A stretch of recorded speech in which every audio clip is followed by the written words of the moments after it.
Alrighty, everything should be running. I'll just post the usual messages on Discord and I'll be right with everyone. Oh, sorry, my voice sounded a bit weird there. My mouth's super dry right now.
Quick shout out and chat to Super Talia DX because she just gave me a shout out in her stream, or did 7 minutes ago.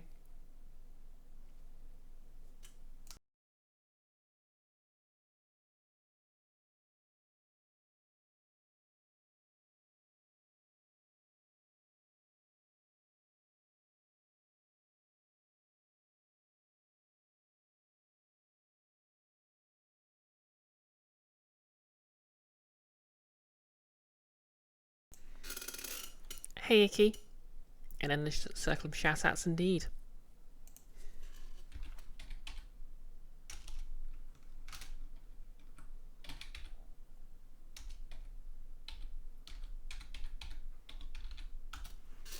Speaking of, the Discord shout out or Discord, the Twitch shout out will take a moment or two to refresh, but I'm going to just give you a chat shout out. How are you doing? Surviving the heat?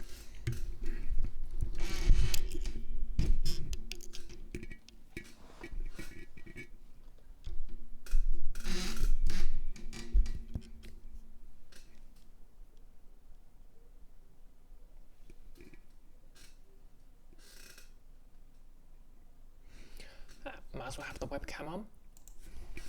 How's it going? Just realised my camera's askew.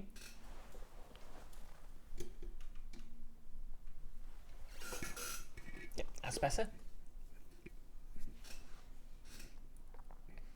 Icky, you're not bad. Good day at work. You've had a super neck kick.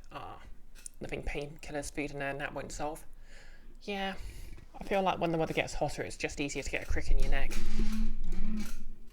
Don't know if there's anything to that, it's just my imagination, but yeah.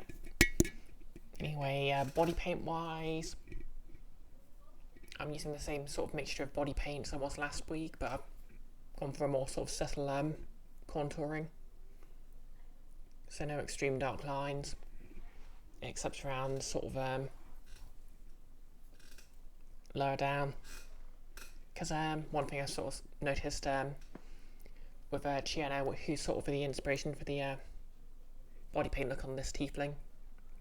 That's Chiano from Farscape, played by, what was her name? I think the actress's surname was Jiggly or something, or Giggly. Yeah, basically the sort of neck area here was painted a lot darker than the rest. Icky, you're going to give me a shout out in revenge, you mean return, but you have to be live. Oh, really? Could have sworn I've given shout outs while not live. I suppose it makes sense. There's not much point in giving a shout out if no one's actually watching.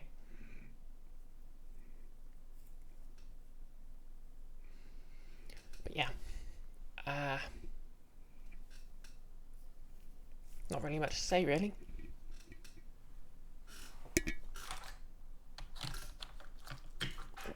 Vault-Tec boy was in the way of the cable for my earbuds. Oh, Jiggy Edgley, that was it. Yep. That was her first name.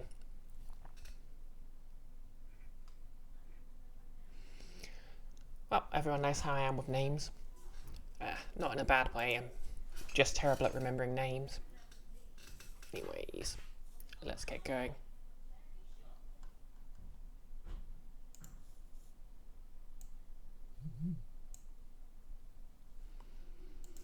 Okay, check on that Boiger. The Boiger is very important. Okay, controller connected.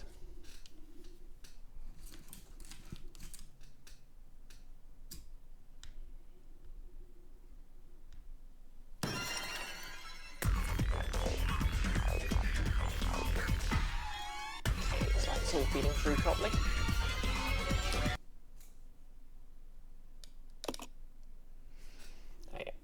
Today's drink's a nice cold Pepsi, but don't worry, I've got some mint tea in my thermos for when that's finished.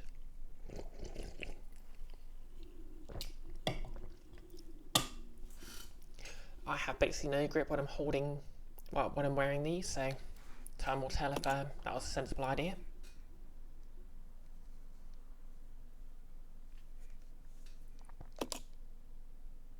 Resident Evil. I think 0. If I do a Carlac look, I'm just going to straight up use PAX paint on my hands because these are very fiddly gloves and also very expensive.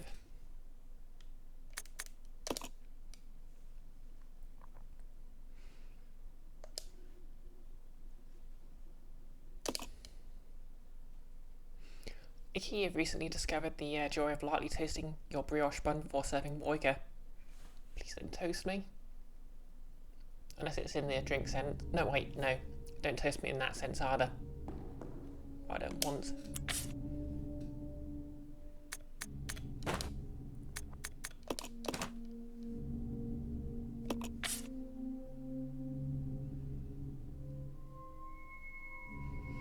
I'm a tiefling, it'll be a tickle at best. Fair point. Fire resistance does come in handy.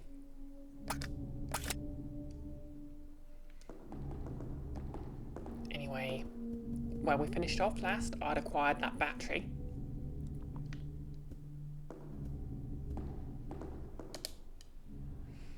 And the battery's probably going to allow me to do something or other. So we're going to use that battery.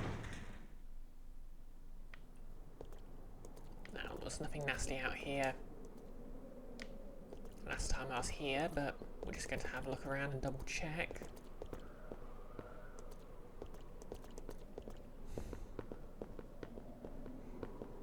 Okay, cool. No enemy activity detected. So we'll switch to Rebecca.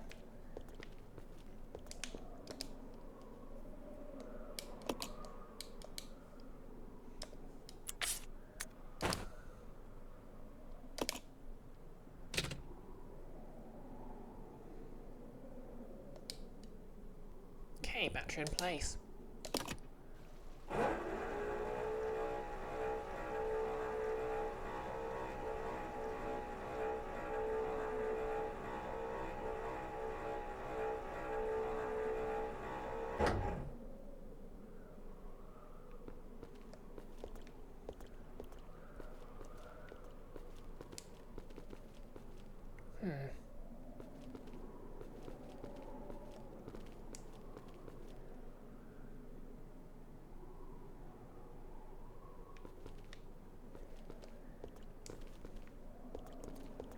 I'll go check over there. Yeah. Okay, so I guess I'll switch to Billy.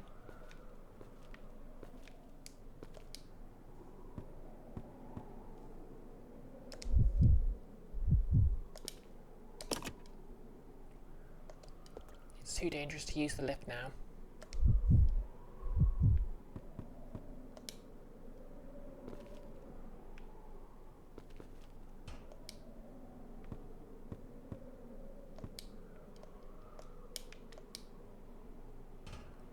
Oh cool, I can just push this block off now.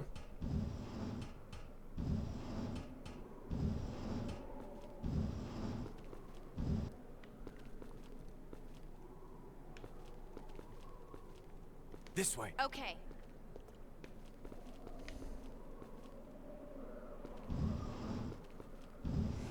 Okay, so I guess this block factors into...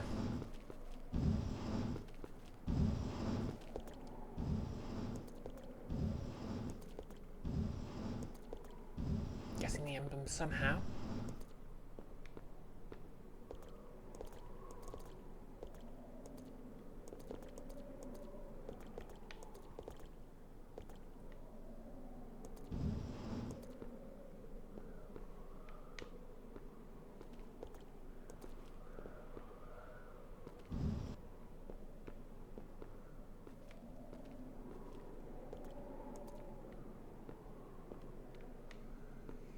Yeah, I have to agree, brioche buns are the way to go with any burger.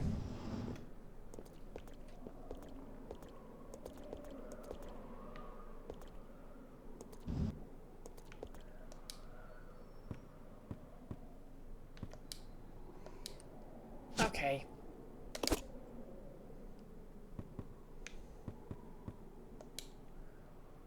I guess that solves that then. Here was me thinking using the lift would be some sort of complicated puzzle.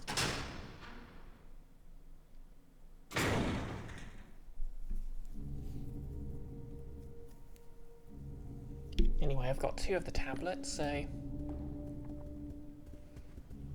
maybe what I should do is I should run up to the lab, place those 2 tablets I've got, and that'll just leave me with the extra inventory space when I need it, or when I make my run there.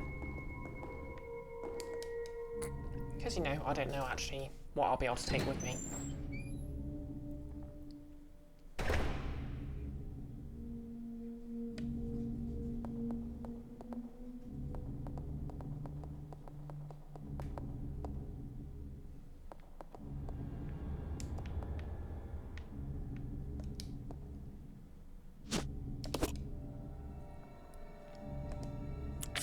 How are we doing inventory-wise?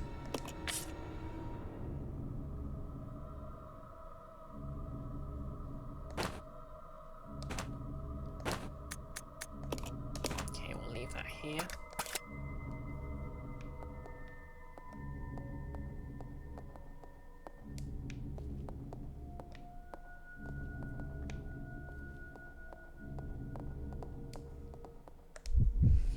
Switch to Billy because I don't trust the AI with my shotgun shells. fact.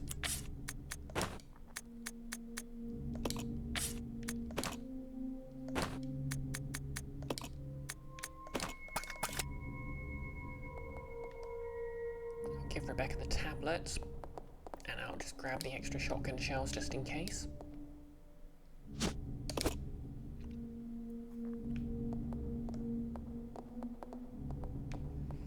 And what we're going to do is we're just going to... Oh, hey Nellis. Not here yet, making a sandwich. Heck yeah, hope it's a good one. Yep, we're just going to run to the place where I'm supposed to put those tablets. And I can leave them there.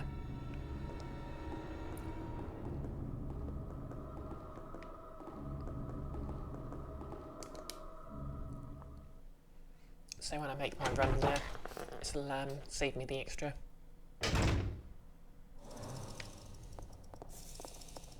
Space. Okay.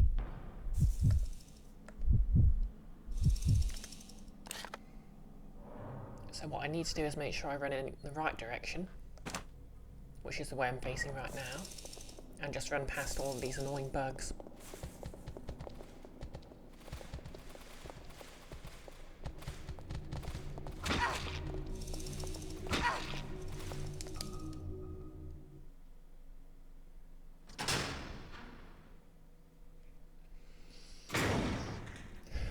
We made it. How's Rebecca looking? I keep wanting to call her Jill.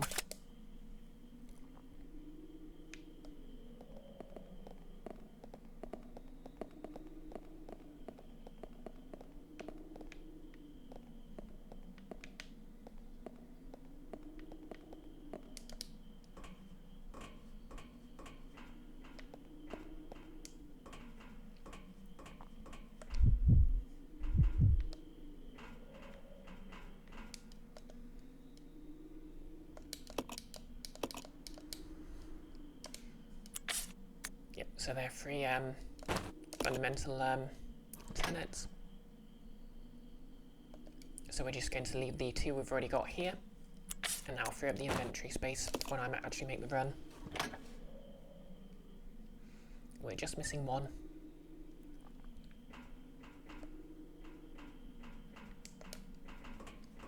And now I just need to gracefully make my way back.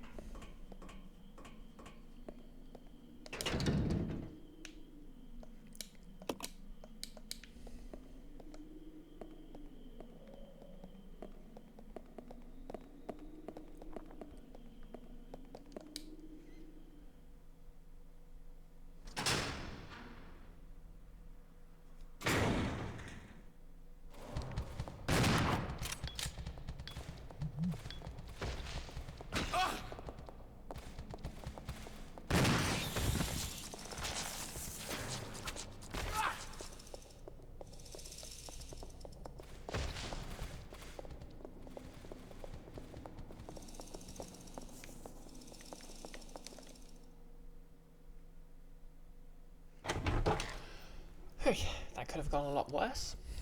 Could have gone a lot better, but it could have gone a lot worse.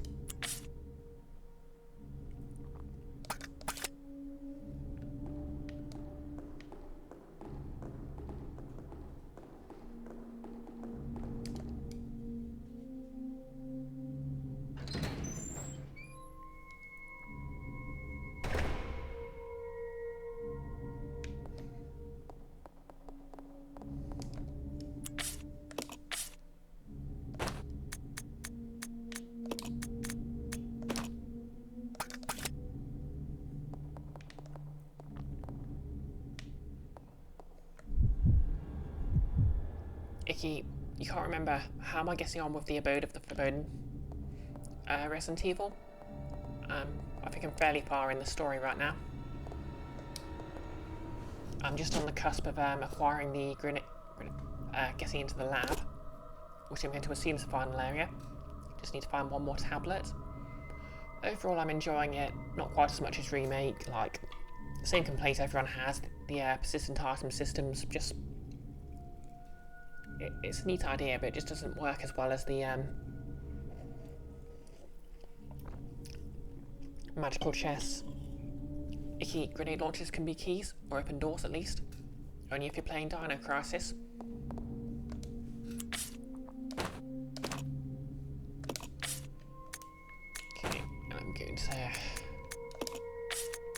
some Molotovs.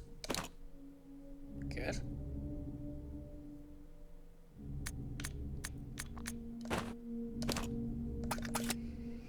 And there's just one more leech boy to deal with.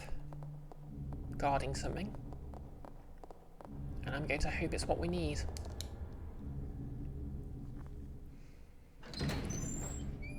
Yeah, the item dropping sounds good, but it just doesn't work out. Like, it just means extra backtracking. And ultimately, that's just not fun.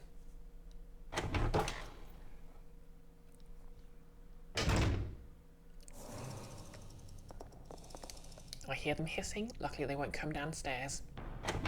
Or maybe they will, but it's just unlikely.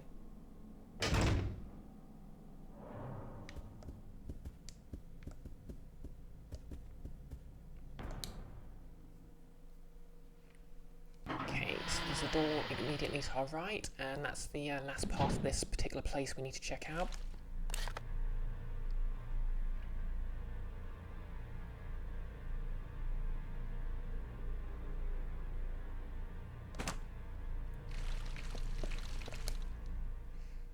We know, yep, we know it's got one of those leech wizards familiars in here.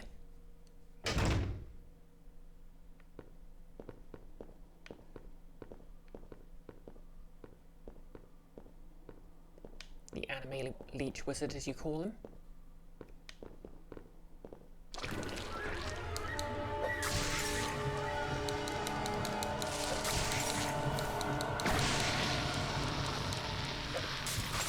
Okay, dealt with.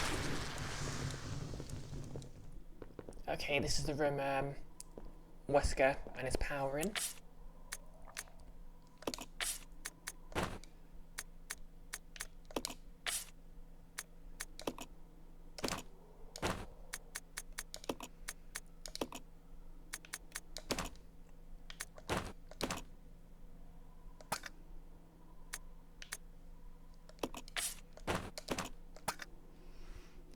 Nellis sandwich constructed. Heck yeah. What do you go for sandwich-wise? Okay, what have we got here? A vice handle.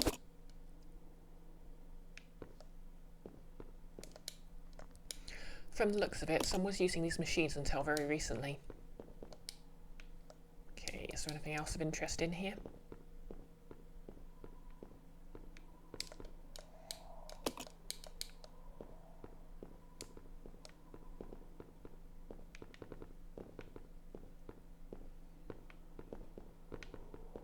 Icky, yay sandwich for ends. Burgers count? Yep, burgers are a sandwich. Nellis today, chicken and monster and honey mustard and lettuce in wheat bread. Heck yeah. I'll probably be sandwiching tomorrow because I basically made myself chicken and chips. I've got a leftover chicken fillet I can slice up for a nice bagel. Okay. This tool will allow me to operate the vice. Excellent.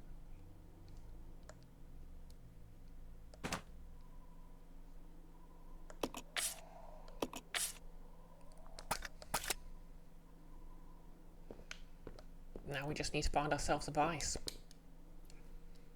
I think this is a good time to save.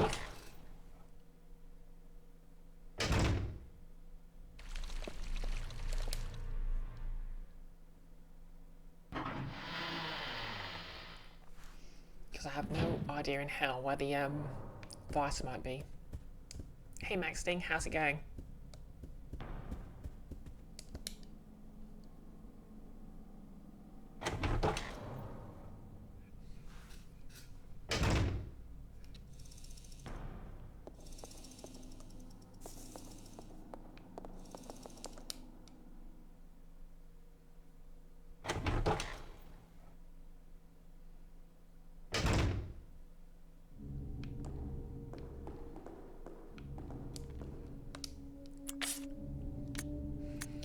You're watching all-purpose cultural cat girl Nuka Nuka for the first time.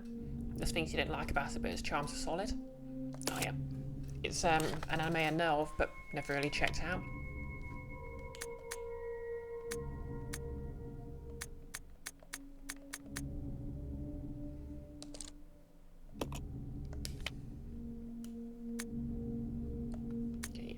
ink ribbons there.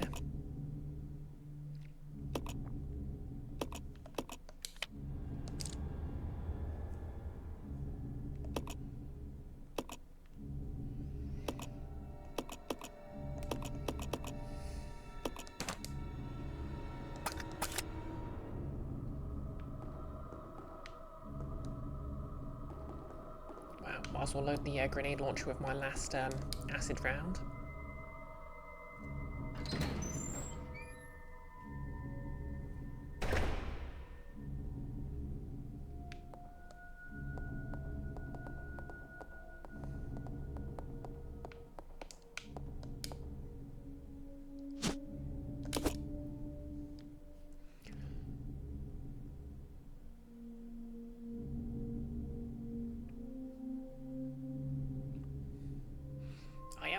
Talking about Magic the Gathering again, a subject I know absolutely nothing about.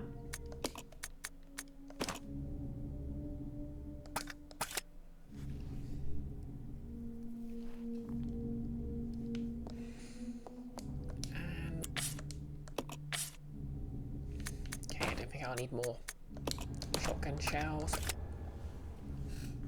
but I'll take the grenade launcher just in case.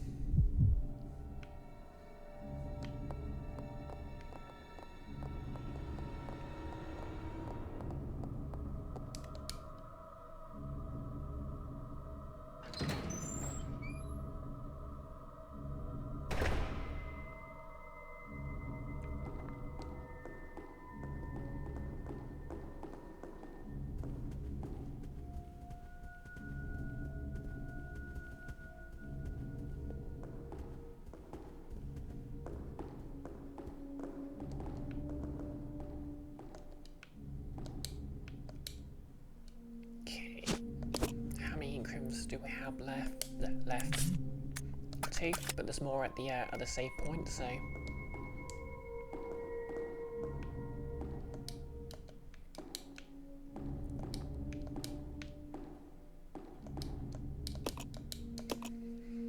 I'll take my chances.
So let's see if we can just find where the vice handle goes.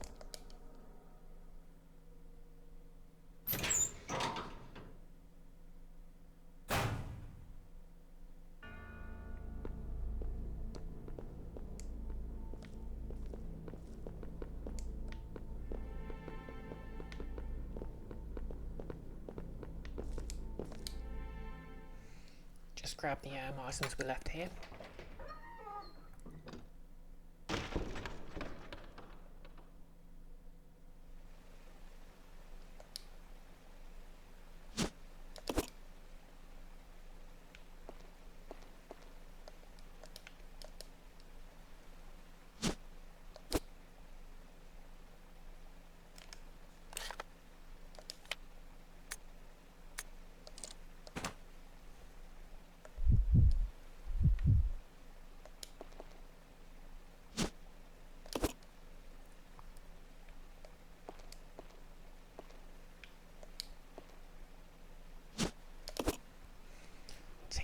ribbon.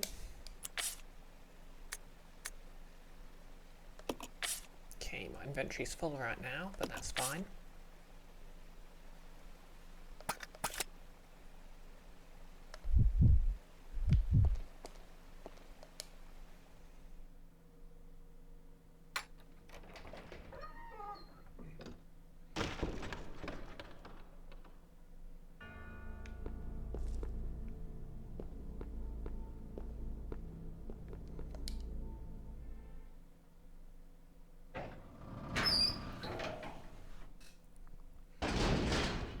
Were you talking about mechanics called Morph and Foretell?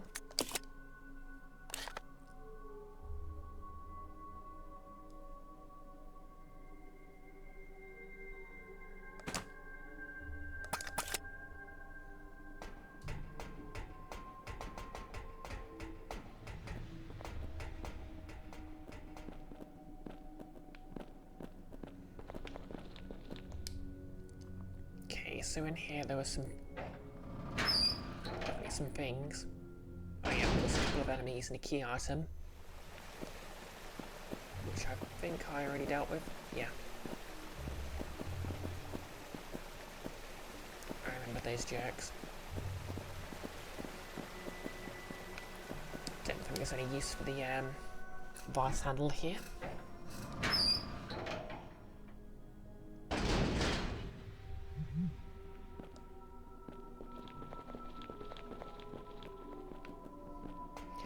I think one thing that never fails to scare me in this game is I just hear the other character walking behind me, and it just makes me nervous because I think there might be an enemy nearby. And they almost certainly did that deliberately. The jerks.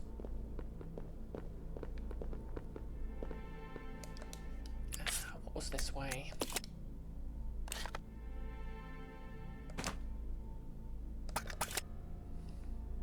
Okay, I'll double check these rooms just in case.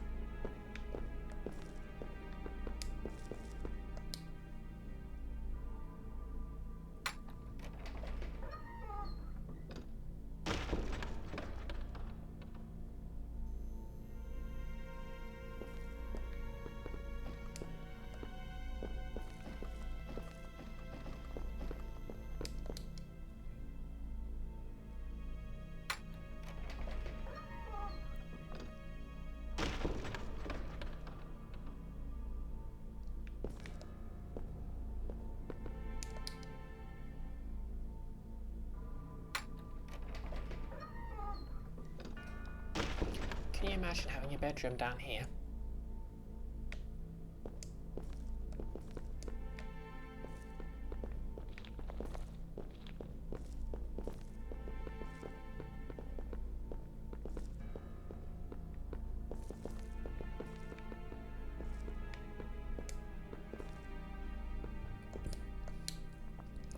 Several books lie open on the desk. There doesn't seem to be anything special about them.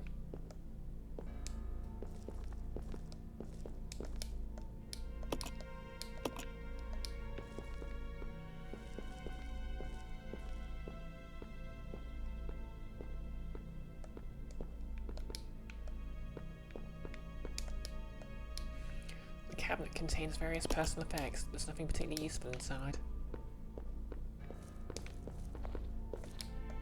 It's a wooden box. Inside are various gadgets and gizmos. Fascinating.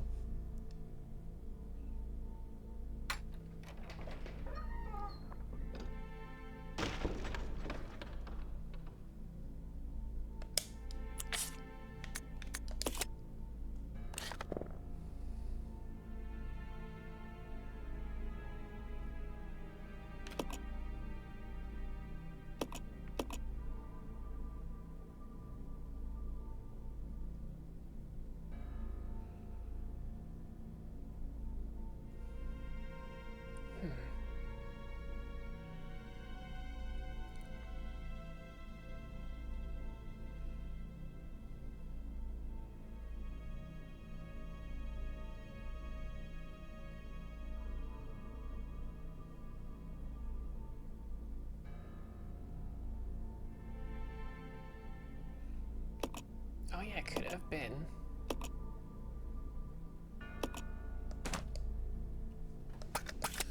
In that room that was on the way from saving Rebecca.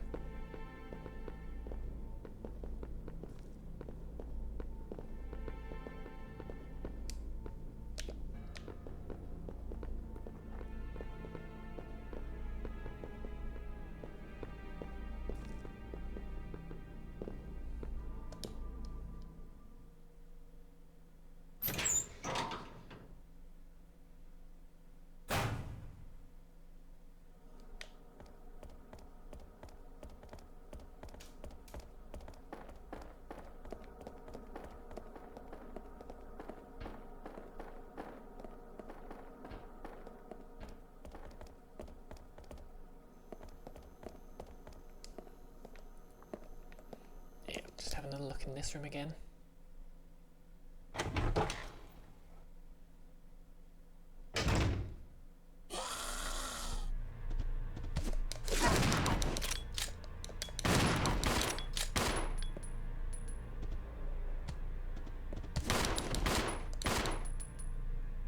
I got an achievement for shooting that out of midair.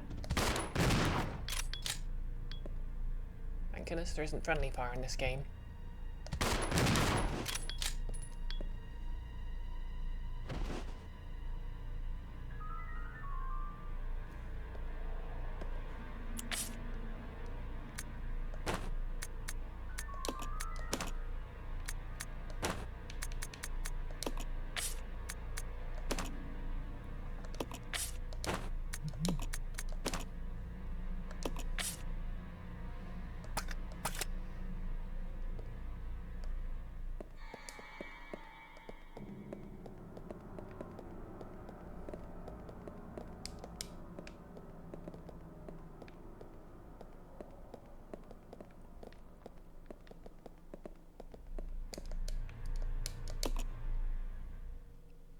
Up the ladder we go.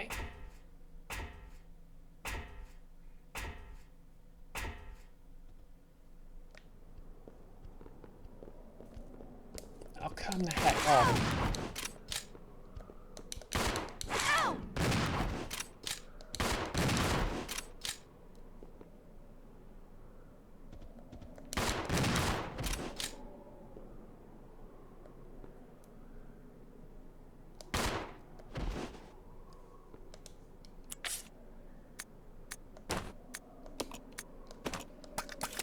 Okay, Rebecca's in danger.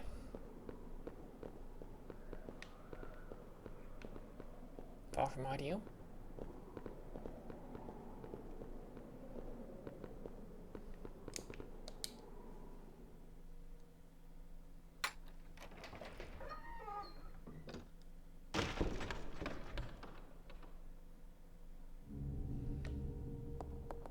And we're back here again.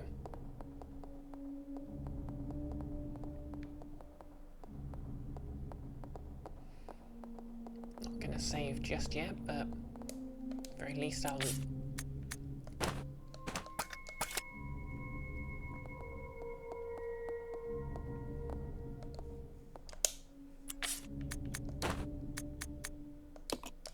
leave the magnum ammo. Leave the ink ribbons.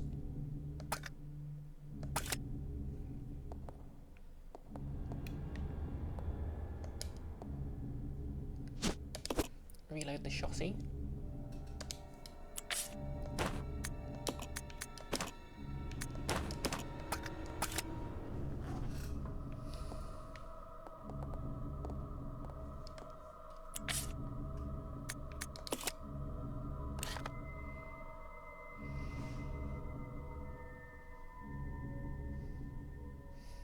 And I need to think, where would the vice be?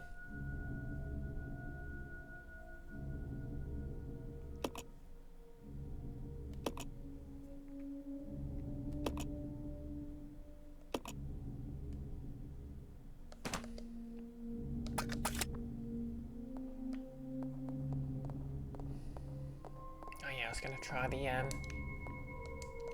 area before, so...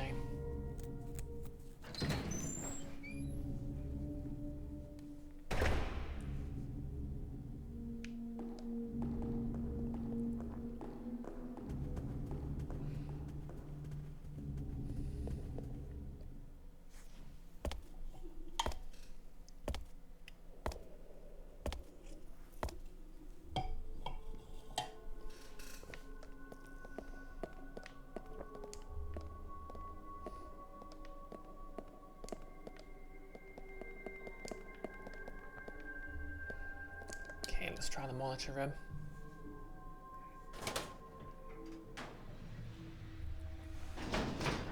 I mean, if anyone wants to look up where to use the vice, I'm fine with that, just because it will save time.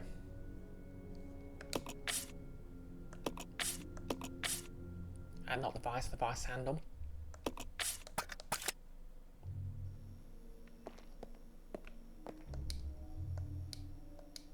It appears as though it was used as a message board. Take the gas tank, just so I've got my supply of gas.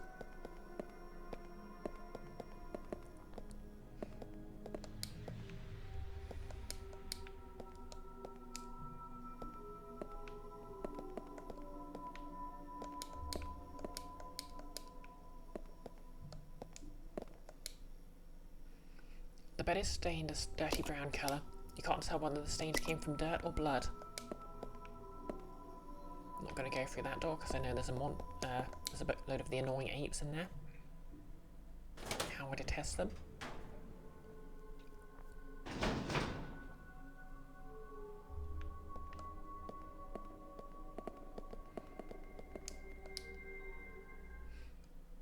Okay, you can only use the vice handle if the handle is dead, incapacitated, or otherwise deemed not fit for duty. I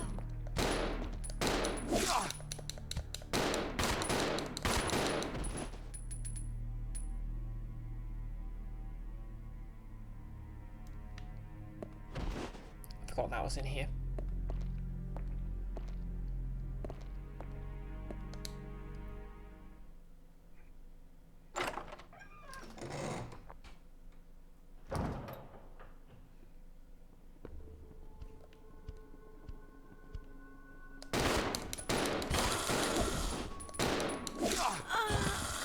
Damn it. Oh well, I haven't lost that much.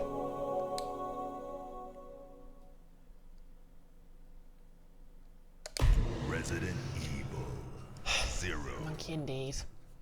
My search for the where to use the vice handle continues, I guess.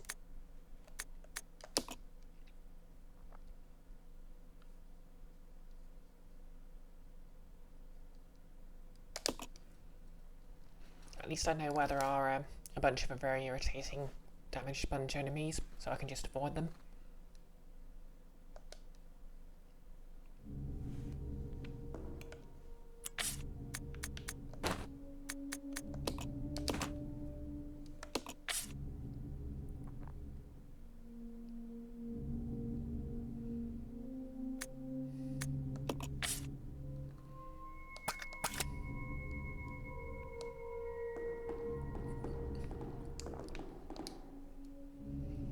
Still do what I did before and go grab that ammo. But I guess there's no need for the path I took before.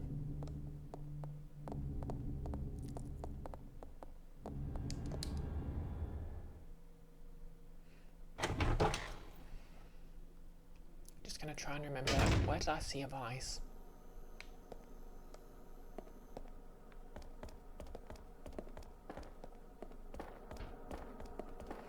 I suppose it could have been worse.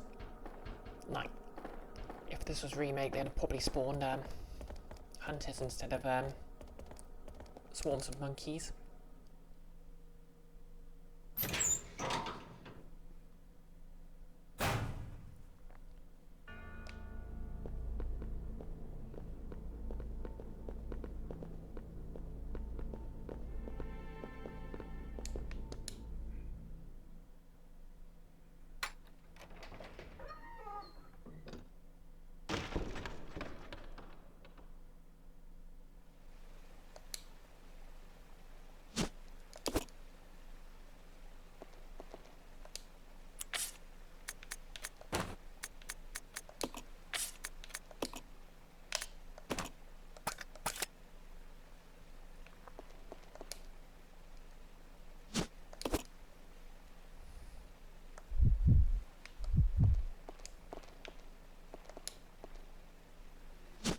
Take the precious ink ribbons.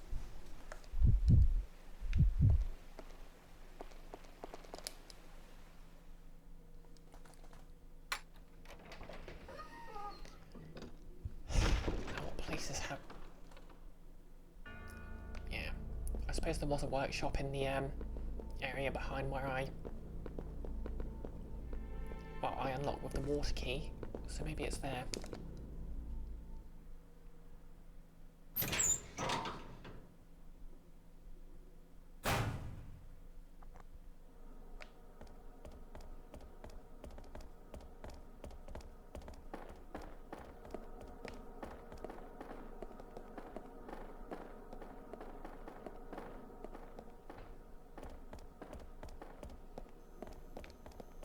If this was a higher difficulty, I imagine I'd be nearly out of ammo by now.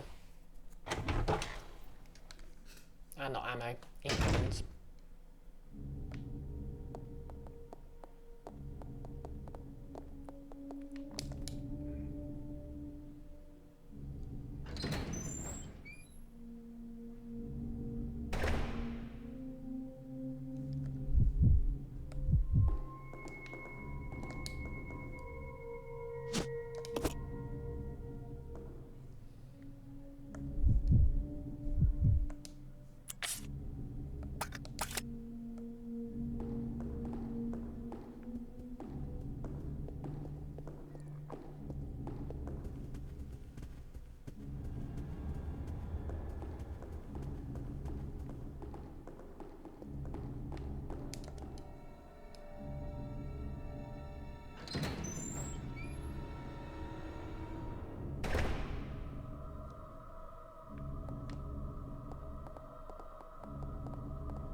Weird, where's the magnum ammo gone?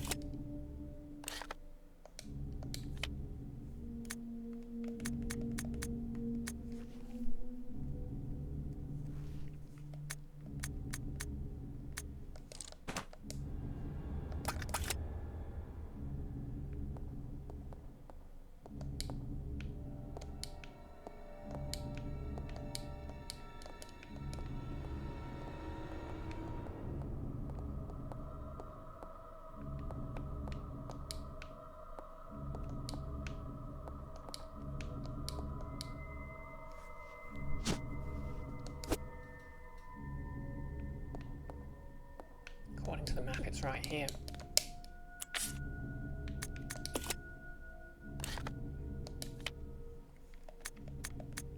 Hope this isn't some sort of glitch.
ammo.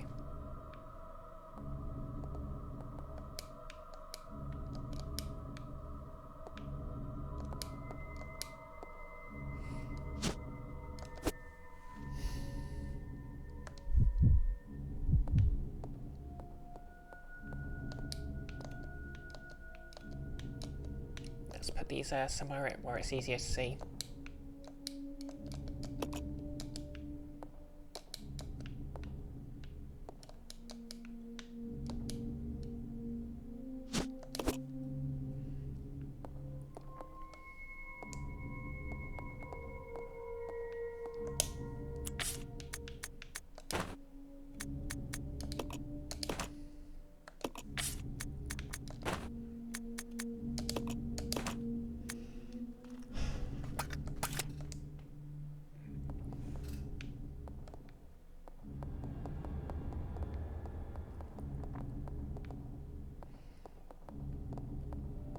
Yeah, there was a workshop in the area behind the water key where I got ambushed by the leech man, so I'll check that area out again.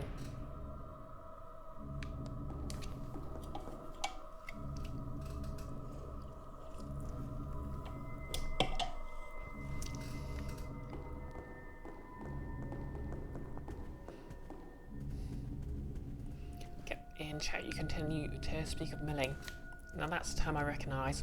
That's when you basically force your opponent to keep drawing cards until they run out.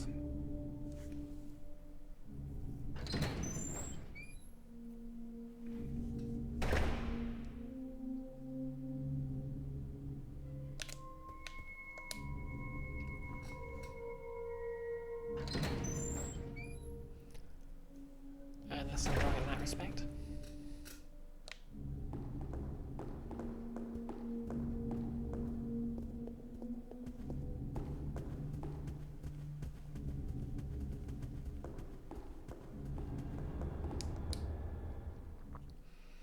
Maxting, you should install that old Windows 95 Magic game. That's interesting. I didn't know there was a Magic the Gathering computer adaptation that long ago.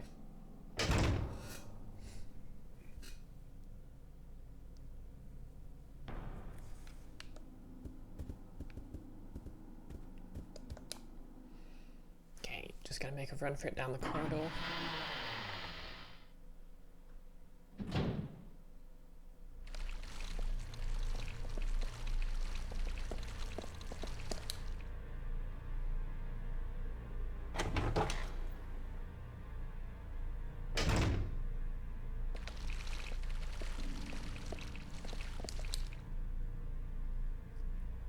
I think this was the room.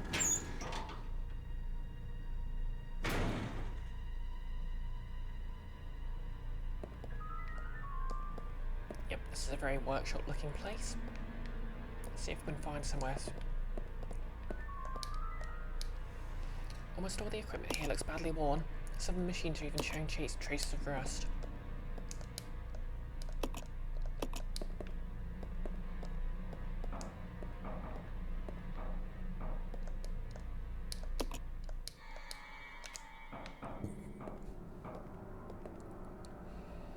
Nihilist, more or less, per se. The key-weighted mills mean putting the top card of your deck directly into your discard to achieve the same effect, but you weren't even milling, just drawing cards. Amazing.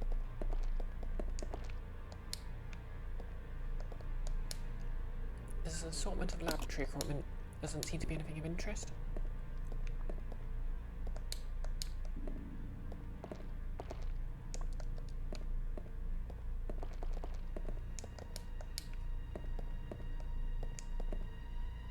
You picked up an old Magic the Gathering computer game disc at a thrift shop once, but you weren't able to get it to work on your computer.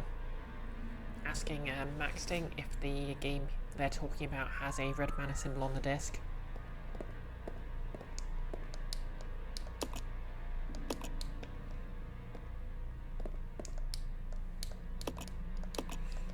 Wait, that looks like a vice. Oh wait, is that a drill?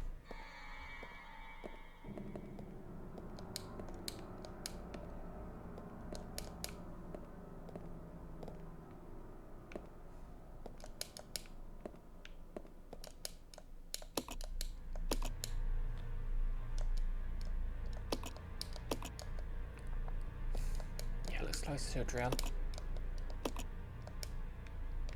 Well, a drill press, or maybe a microscope.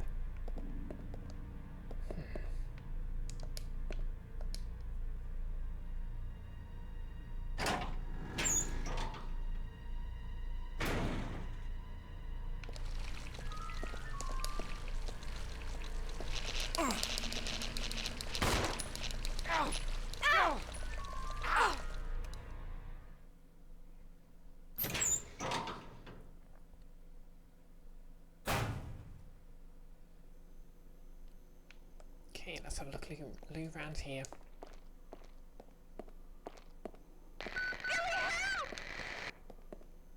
Oh, okay, Rebecca's in trouble. Why didn't you come through the damn door? Ow! Oh!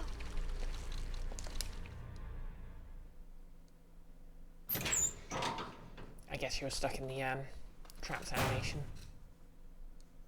Follow me. Yeah.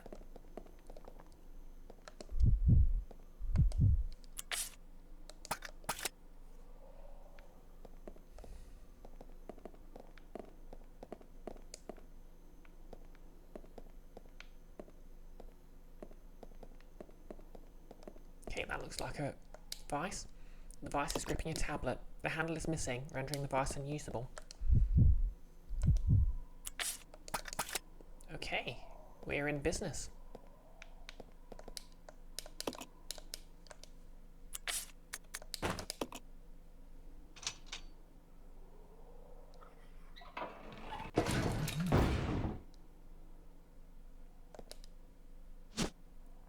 Take the obedience tablet. Okay. Now we just need to get the heck out of here.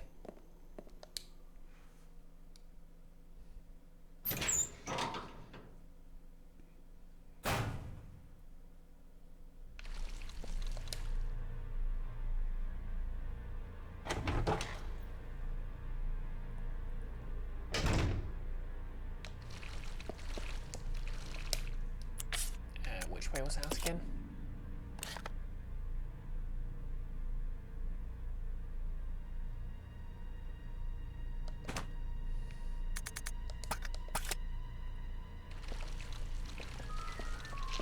Ow! Oh!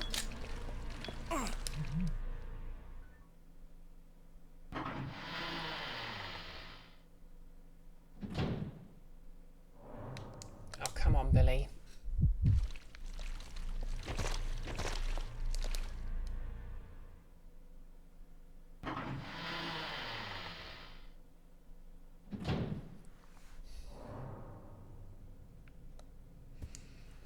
Nellis, you remember playing a Magic the Gathering game on the original Xbox once, but it was absolutely nothing like the card game. You only had like 5 cards in hand at a time, so they didn't change. So your main memory of it is spawning a big tree folk and spamming giant growth on it as it walks around the field to smack the opponent in the face. And you had a player character who could run around and hit things with a staff. Yeah, that does sound like they tried to adapt it into more of an action game. Maybe they took some inspiration from Pikmin or something.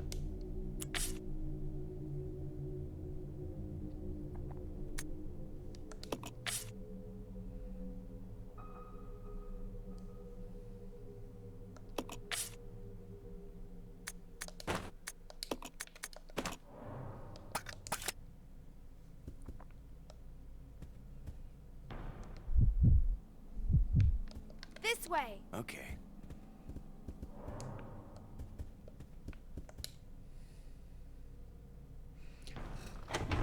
Max Day kind of makes you think of that old computer card game, Pathfinder. Okay, I didn't know there was a Pathfinder card game, which is a very weird thing to adapt a tabletop RPG into.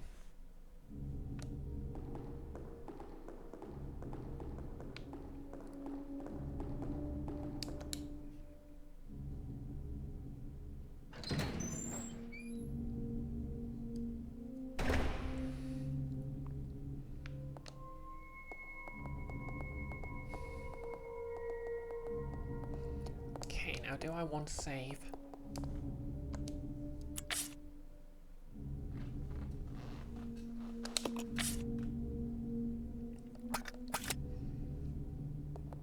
especially.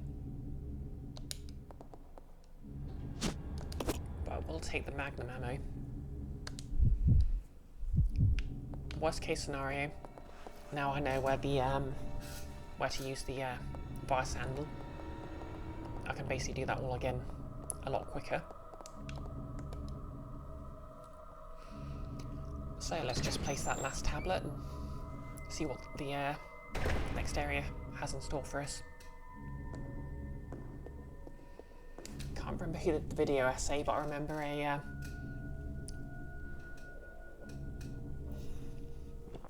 retrospective of the series pointed out that this area of Resident Evil basically got a bit samey just because, you know, there was no sort of mystery about where the monsters were coming from.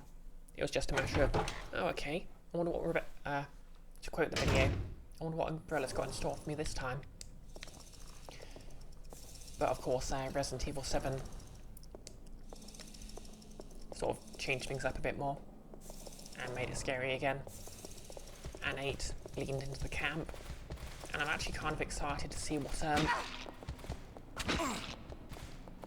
Resident Evil 9 does.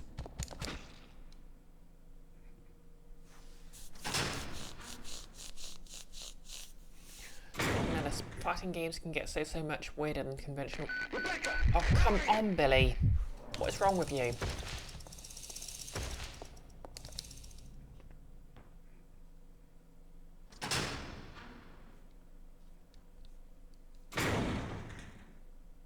Let's regroup. Okay. How are you doing? Okay, and at the end of the day, he's still somehow fine.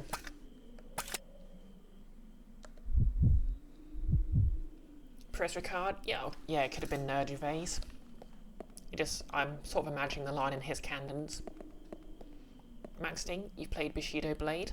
That was a very interesting game. But yeah, no less fighting games get so much weirder than conventional fantasy could ever be. And I agree. Basically, I think what happens is every fighting game needs to have a story that allows every character to have a plausible reason to fight every other character. And obviously in the story mode, they have to have an ending where every character can potentially win. So that creates basically so many different branches. And then in the sequel, they have to run with some of them at least. So it just sort of, it creates a very interesting sort of web. Like, Blaze Blue actually sort of kind of runs with that. Like, every single ending is canon, just not the sort of prime universe. Anyway, let's place this tablet and see what happens. I expect a door's going to open.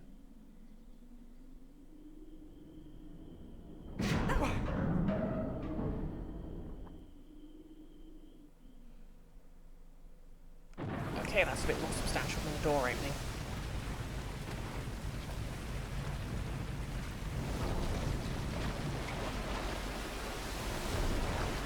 Splish splosh.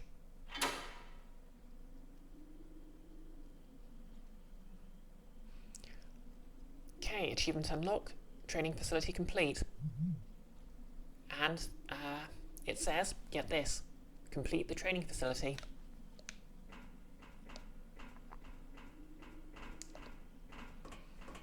Okay, so this isn't too bad. It's just another branch in the sort of map. Yeah, still glad I brought all this stuff with me. I hear something shuffling.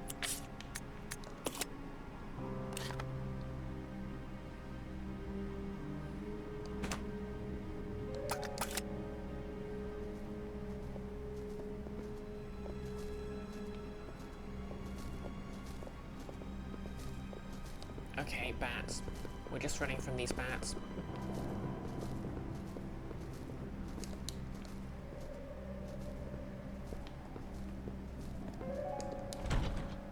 Hey Nick, good evening to you too. You've celebrated by making bread and then making bread. Heck yeah.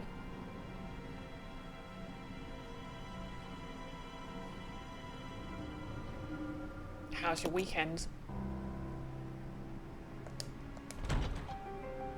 It's locked, but there doesn't seem to be a keyhole anywhere.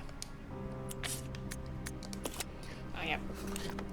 I've just made it to the next area, Nick, but unfortunately, one of my characters is at very low health. I have no healing items, and no idea what to expect. It was really good. Did a lot of D&D prep when you could call the room enough. Oh, that's good. I enjoyed Pathfinder yesterday. The crew have basically secured an area. What have we got in here?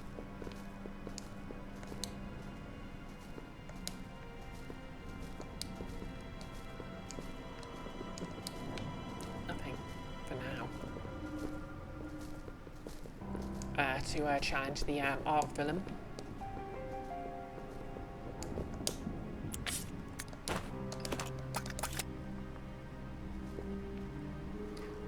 Iris sent you the weapon it made for Enfys, and it's cool. Oh yeah, Iris is playing the Inventor class for Pathfinder, so she's been doing a lot of tinkering. Her next the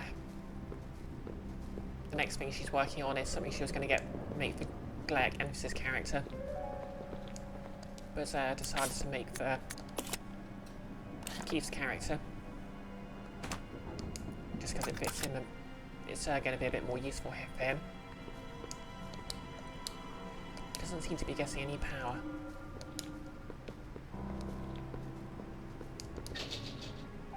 It's locked from the other side.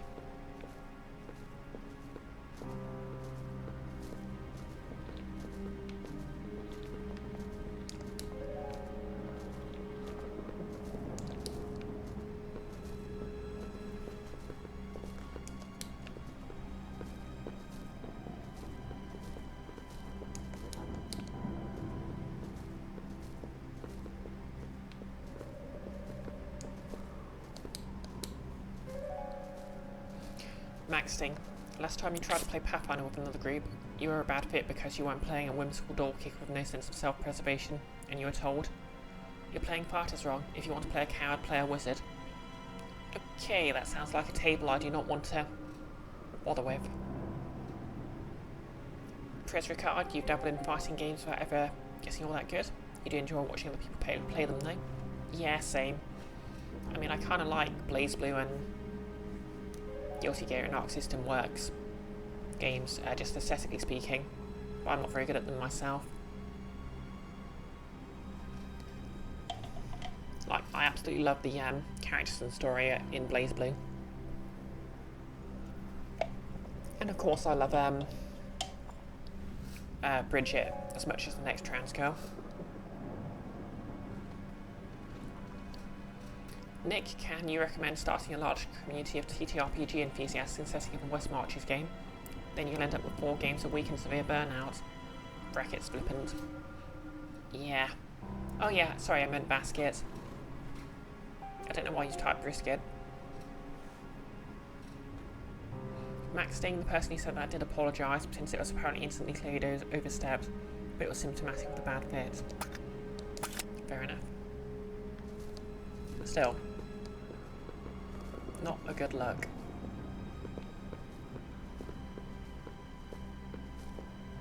Oh, you meant Brexit. Okay. Jokes aside, you're not Sully.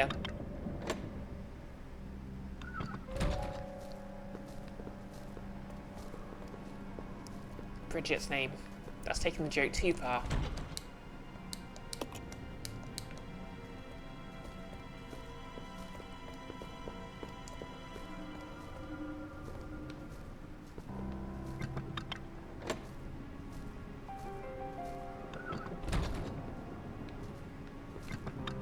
Okay, so there's a hidden switch down here.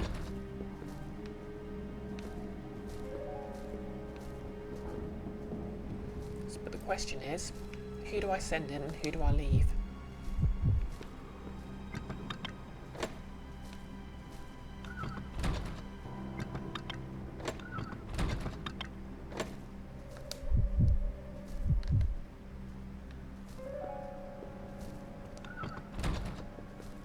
Let's split up.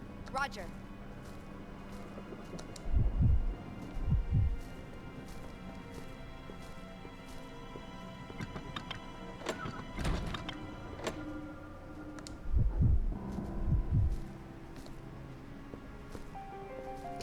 should be able to enter now.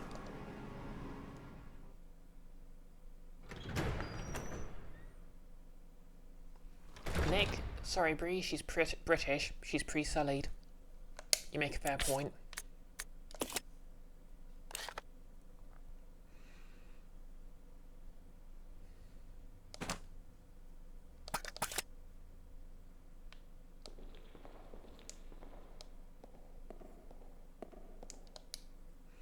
There's an altar here. Despite its aura of divinity, you can't help but sense something ominous about it.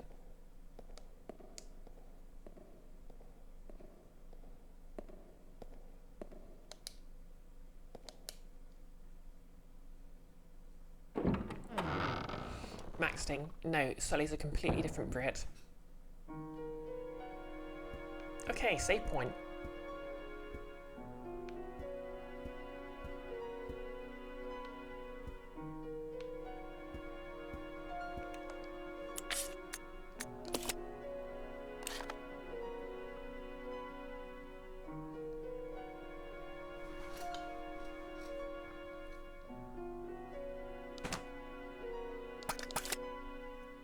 Oh, it's a save point.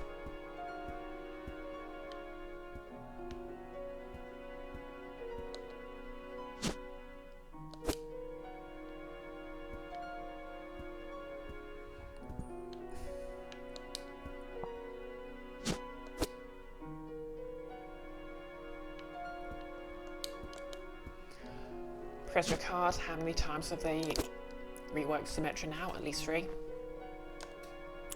Yeah. Oh yeah. No, when Overwatch was good, it was the new TF2, but otherwise, yeah.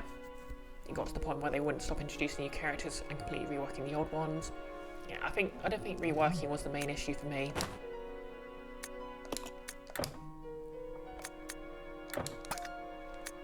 As much as the fact that they basically reworked it for tournament play and left the sort of casual players behind, when it was basically it started with an ethos of you know, every player sort of being welcome, if that makes sense. Max Ding, you think it's a Blizzard game, so radioactive by nature? Yeah, although that wasn't as clear when it first came out. The rumours haven't spread so far, and become outright allegations, of course.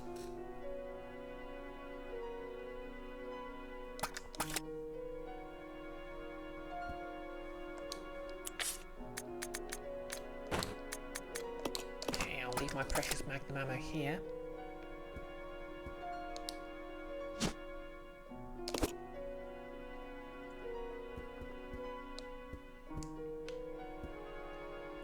How many increments has it given me? 3 of them.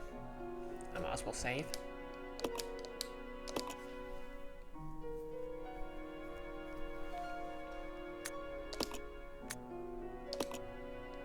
Worst case scenario, I'll just load from the older save.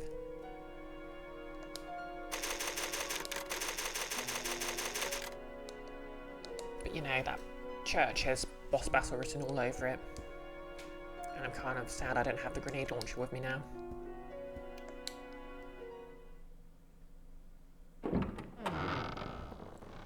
Maxine, you didn't know much about Blizzard before the allegations. You'd play... Okay, cutscene. Hang on. I'll be with you in a sec. Okay, it's just a bat.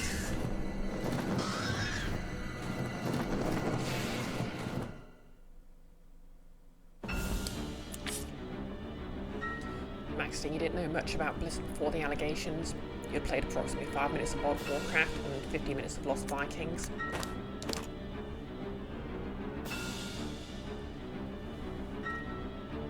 Yeah. It's like... I think the last thing I heard was they introduced a non-binary character, and the fan base basically made a meme of misgendering them.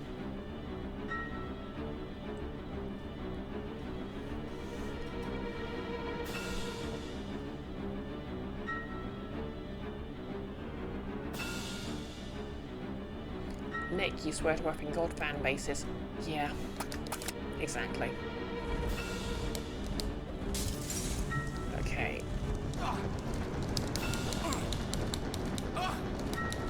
another wings get picked up by the infected bat. Can I just leave?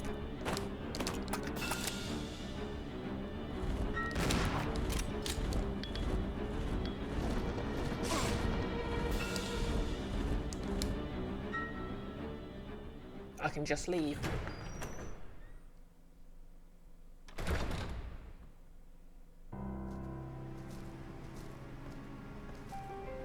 Let's regroup. Roger. Okay, but that locks the door again.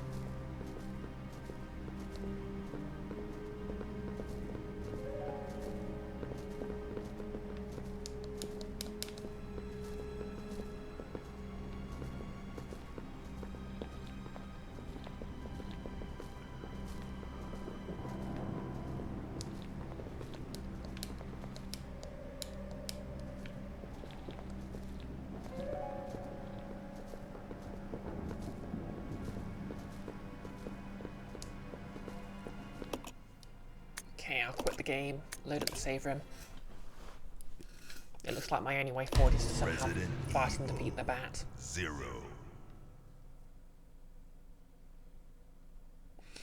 Exactly, Nihilus. Fandom is a mistake, simply don't. Fandoms are a good example of how far off warranty we are regarding massive communications technology and what the human brain can feasibly handle. Yeah.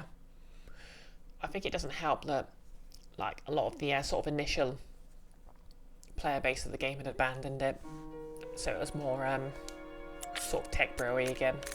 Like, it sort of early on, Blizzard made a sort of an effort to create a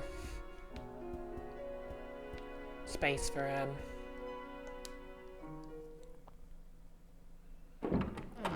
slightly nicer player base, if that makes sense.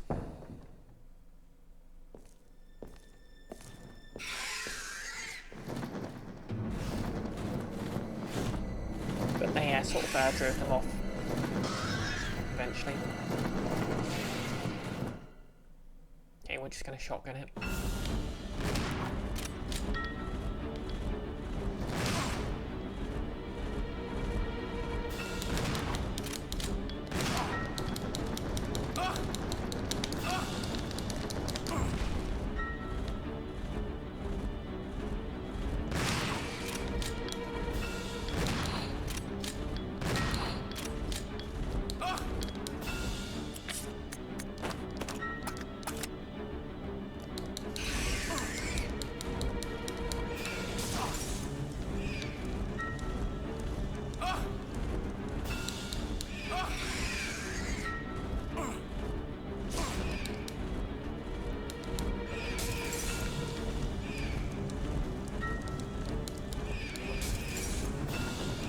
Not achieving anything, is it?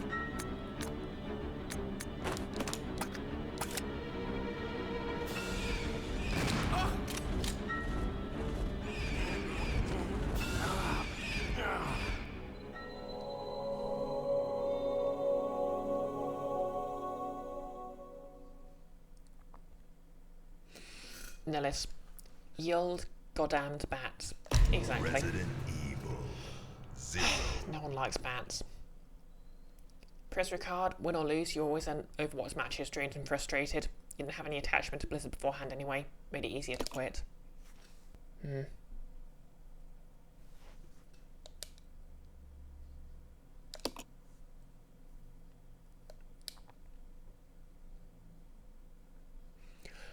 You're entering an insane world. No arguments there. Can't really bring Rebecca because she is too low health.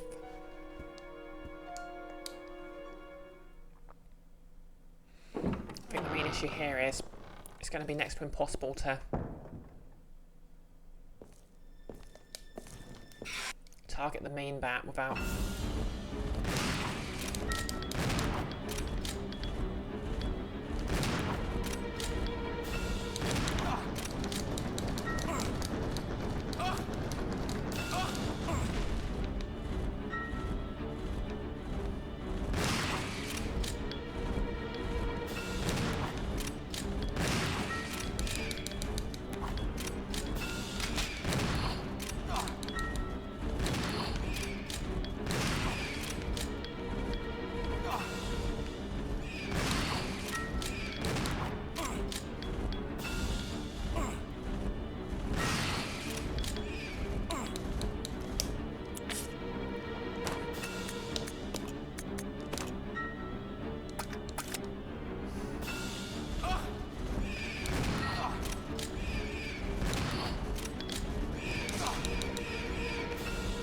on, Billy. Target the main problem.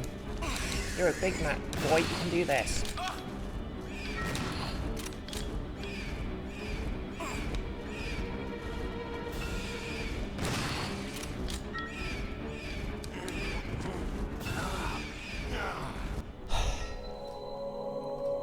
Maybe I should have brought the grenade launcher with me.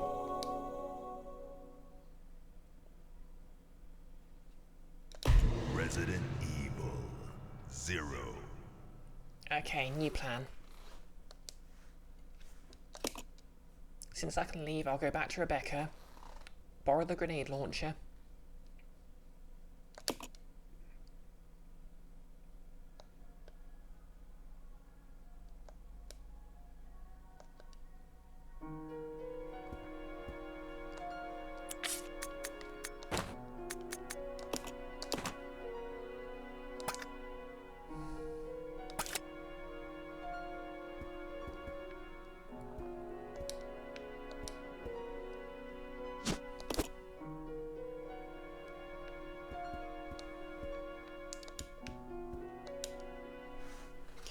So, just run for the door.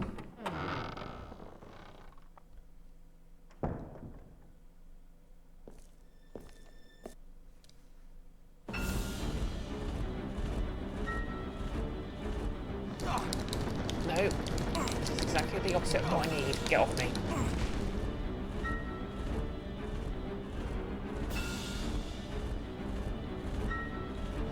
Hey!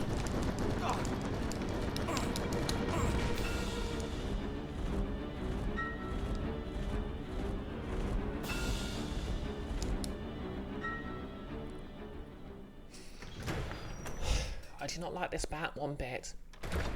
Notice you ended up enjoying competitive matches in Overwatch more than you expected, to be honest. They lasted longer, they had both teams take a turn playing attack and defence, and as long as you made no attempts to actually talk to the other players, it was fine. People griefed a bit less than in quick play too. Yeah, I suppose there's the argument there.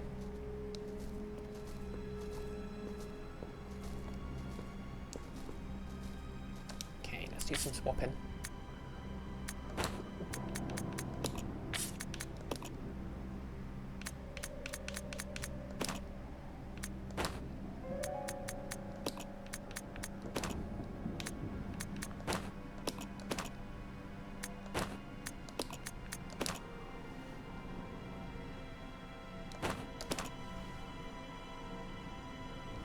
Maxting. Honestly, the only first-person shooter I've enjoyed in multiplayer was Marathon.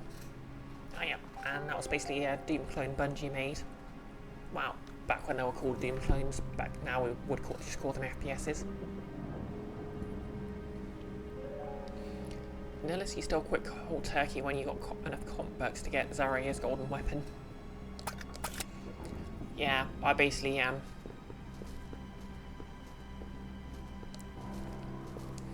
basically they got me with the loot box mechanic, and I think I spent like 20 quid to get Symmetra's rhyme or something skin. Basically the one that makes it look like a nice lady. Maxting, you should get your headphones, you couldn't quite hear my reply. Oh yeah, I basically said Marathon was basically Bungie's sort of well, at the time they were called Doom clones, but obviously now we just call them an FPS.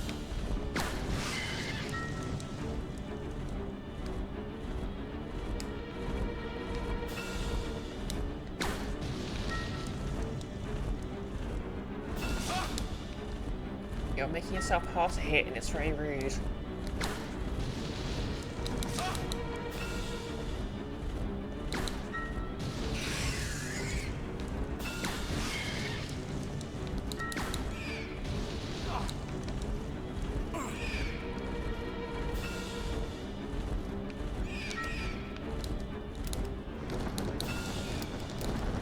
I'm out of ammo.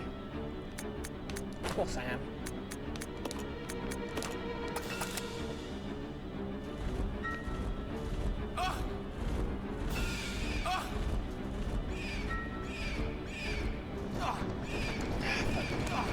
For launch's sake.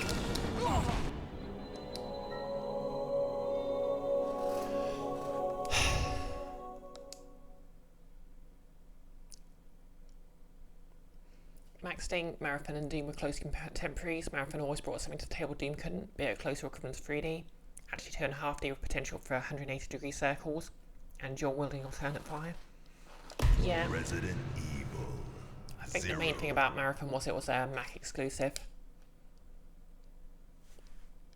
Whereas Doom was kind of hard to get to play, well, everything was kind of hard to get to play on a Mac.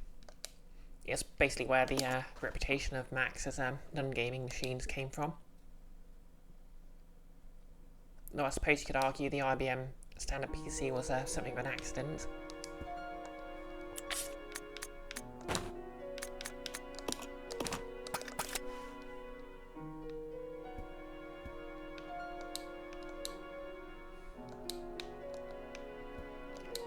And the IBM did actually straight up try to stop other companies from manufacturing third-party components for their PC.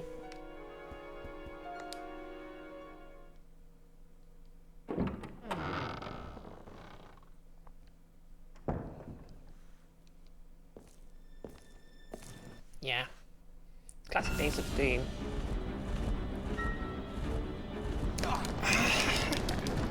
That shouldn't be allowed. He literally grabbed me as I was pressing the interact button. Well, anyway, let's try this again.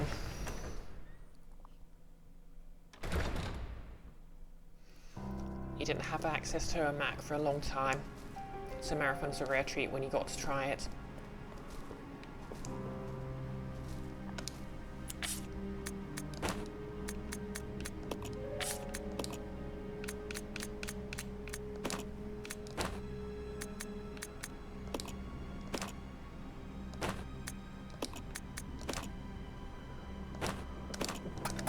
Okay, let's try this again.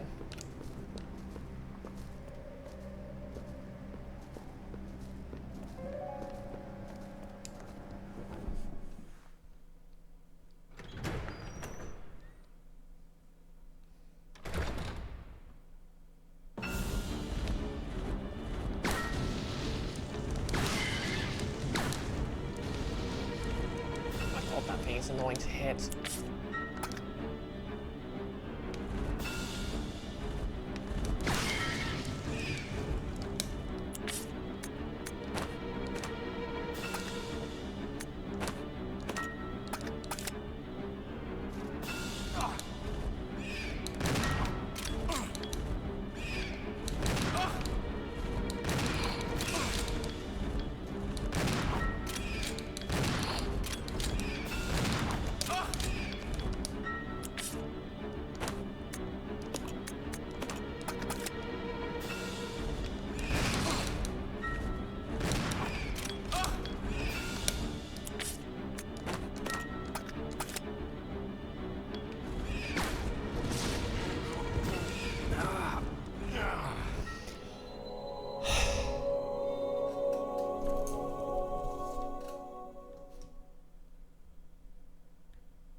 Resident Evil 0.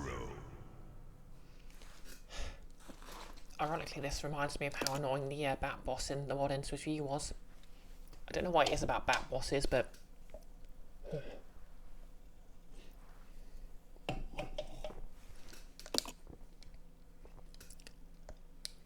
suppose the fact it's just annoying to hit, really.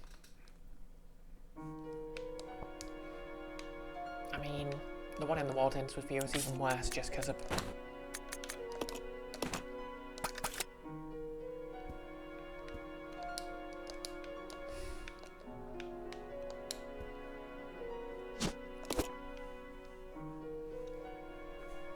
Maxting in the long tradition of effing evil bats. It's definitely an effing evil bat.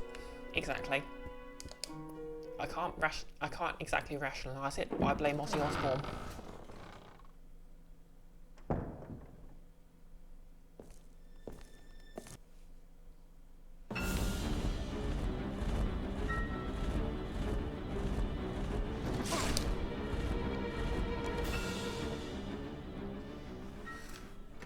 know this. Blind bosses tend to have entire gimmicks based around hold still down it. Yeah.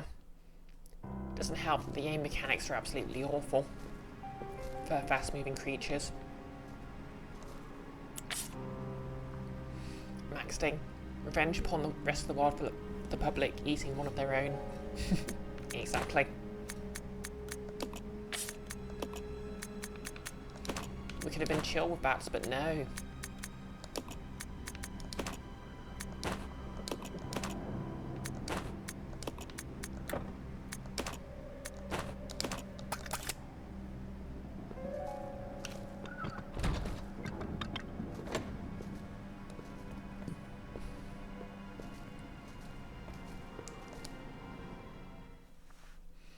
Okay, here's how it's going to work. I'm going to pump the bat full of grenades, the bat is going to die, the smaller bats are going to pee off. Okay, if I let it get closer.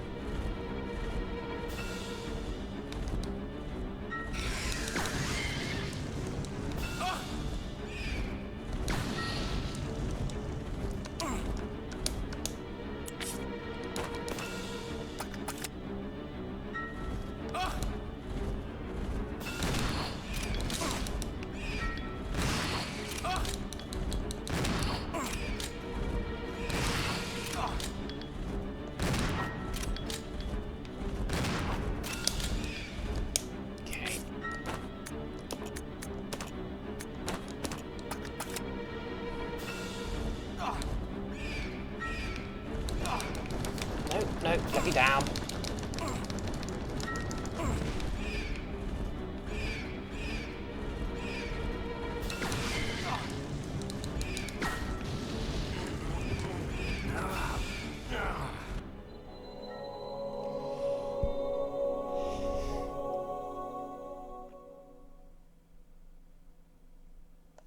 Resident Evil Cinnamon Learnless. 0.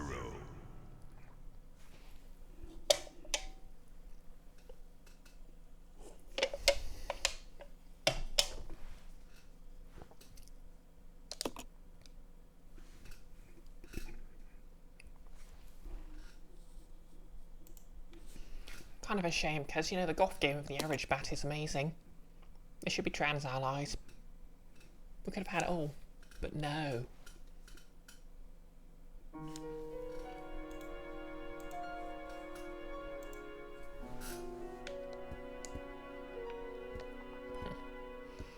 Shout out to that random staff on the table, I guess.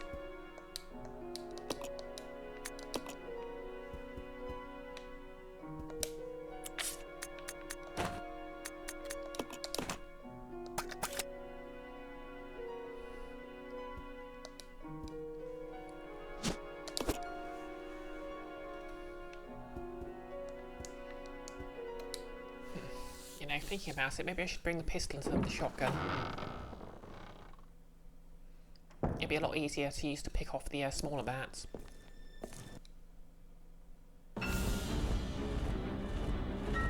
Oh, come on, I was serpentining and everything.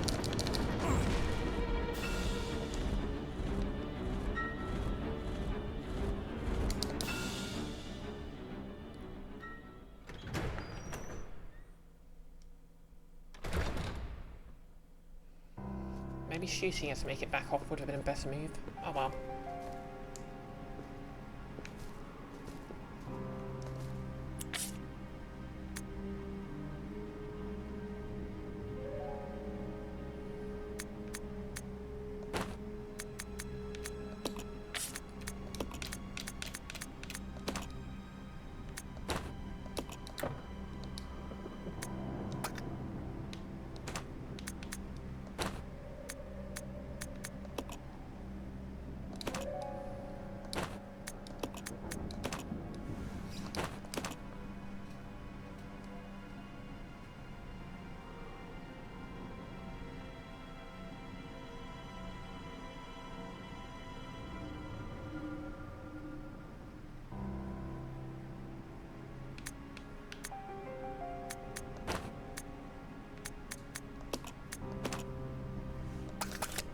I'll try using the pistol to pick off the bats.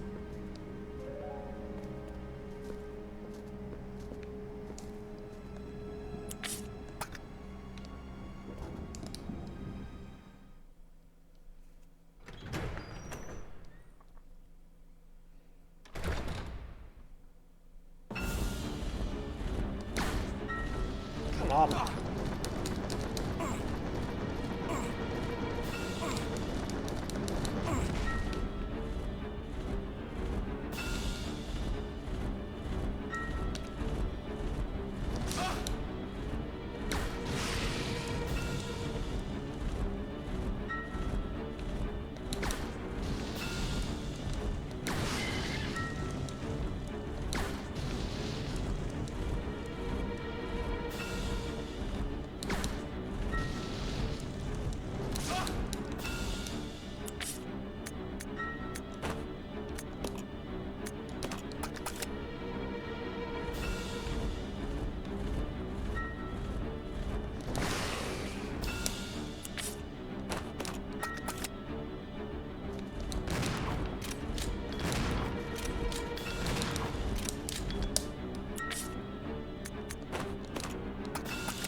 Okay, I guess the pistol isn't that useful.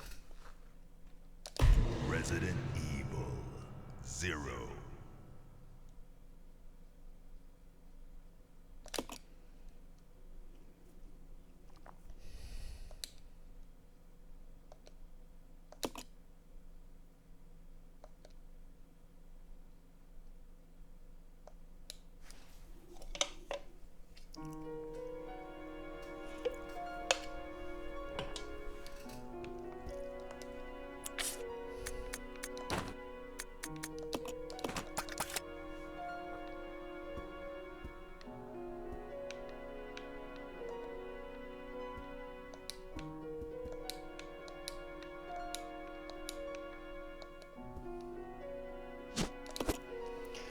I guess the problem with OG Resident Evil is it's just not really a sort of a combat-based game, you know? It works very well as a horror game, but when it comes to mechanically challenging battles, it just has to resort to unfairness. Oh, we're being raided. Hey Talia, I'm being tormented by a giant bat. How are you doing? Can we get a shout out for Talia? Thank you, Nailus. How'd Terraria go? Nailus is presumably a way to do this fight without getting hit, but you can't fathom how. Navigating with these characters is half impossible at the best of times, much less doing it with any precision. And nope, there's no dodge button.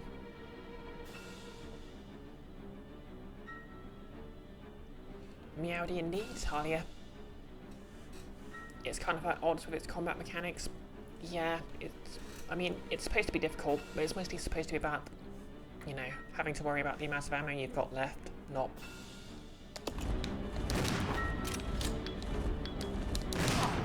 Oh, come on, I shot it right in the face there. And the real issue with flying enemies is they're kind of very difficult to aim at.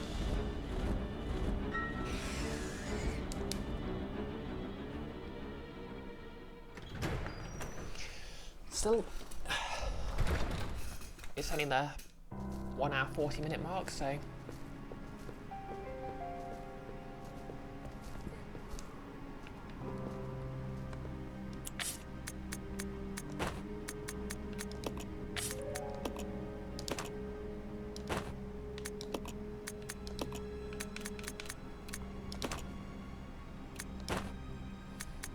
sure with just for persistence.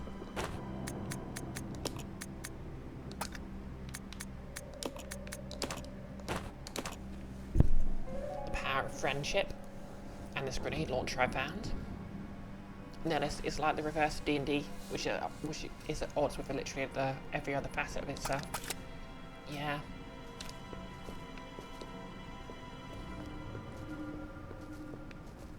Right. To be fair to D&D, it did start off as a miniature like a miniature battle game. And the RP stuff was added on.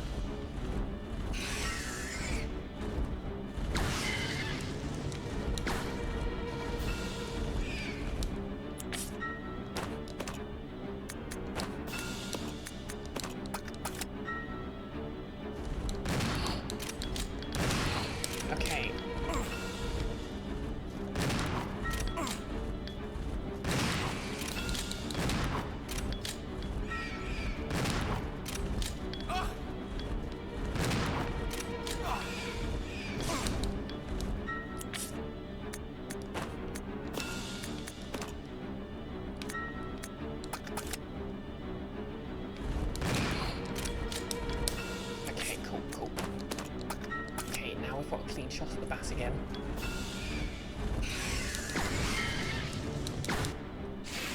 Nailed it.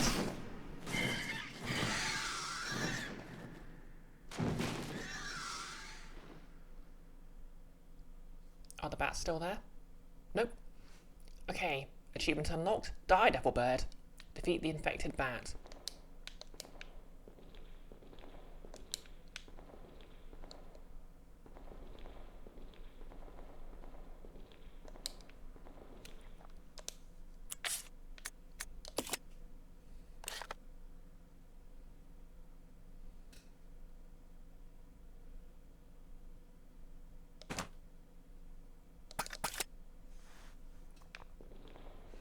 Well, that sure was something. Okay.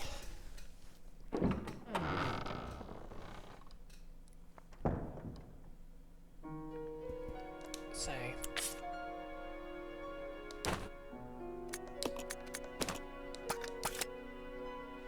Thanks for the hydrate, Nihilus.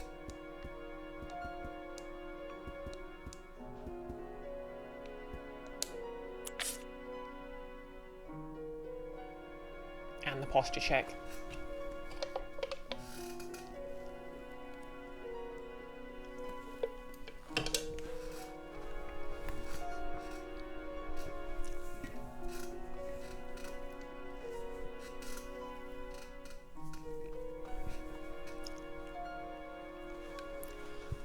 I needed that.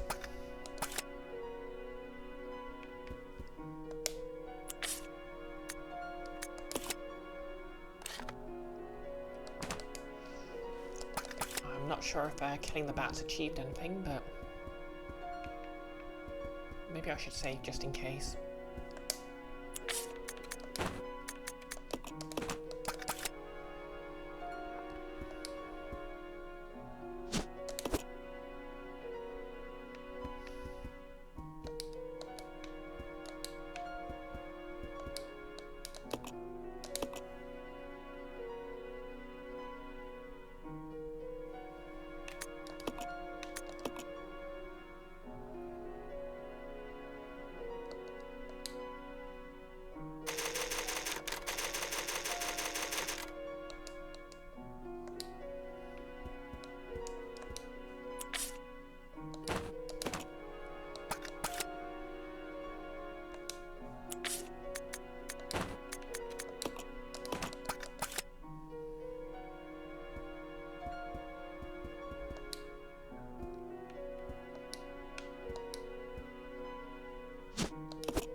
Okay, did I achieve?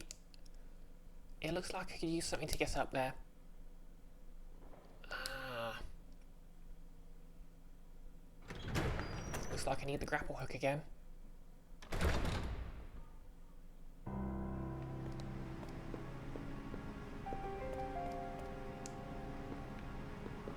Let's regroup. Roger.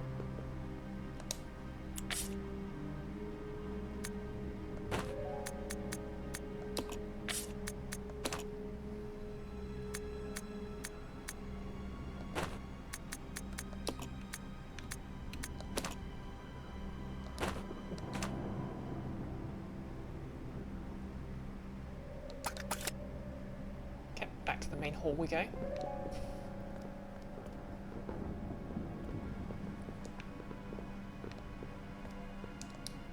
Okay, it's permanently unlocked. That's something. Nihilus, limited saves can join non-optional PvP games in game design. How? Exactly.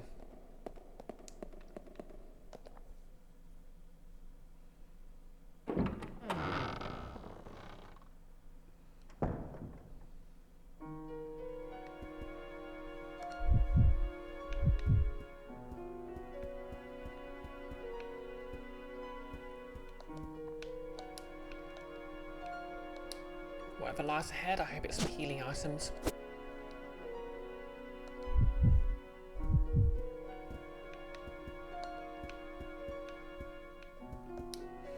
Really should just stop carrying this around in case I find the magnum somewhere.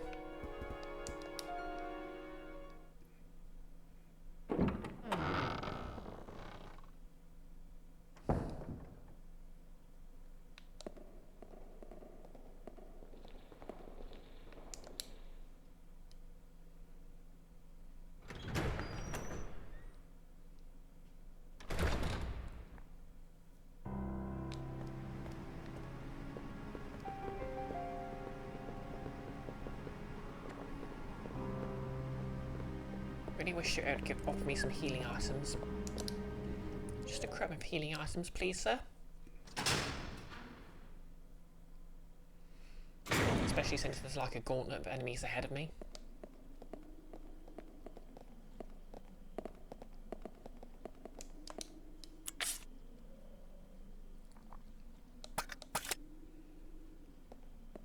Oh, the mouse cursor is just on the screen. Thanks for letting me know.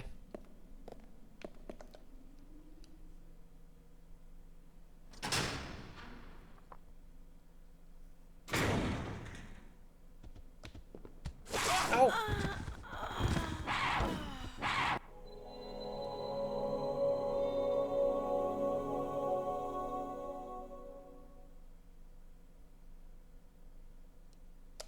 Resident Evil 0. Yep, welcome to die. You love the ethereal pads when I die. Yeah, those are just the monkeys that killed me walking around. It's like stepping into a wilderness retreat. I don't know, for some reason it reminds me of the Coronation Street theme.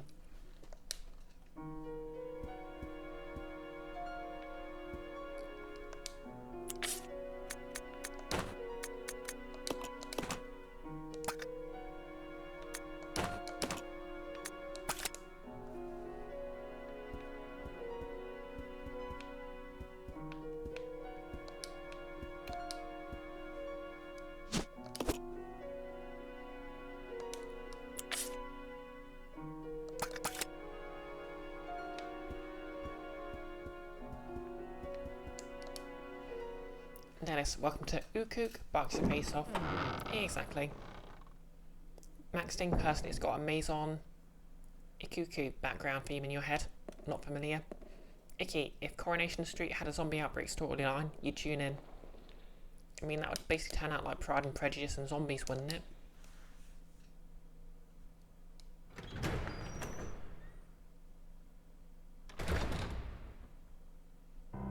Let's regroup. Roger. Okay.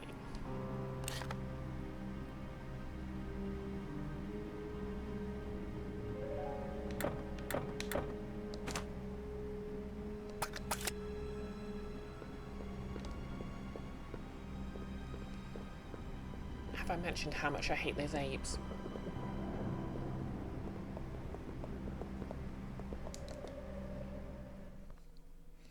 Okay, seems winter, we're gonna have to go all guns blazing.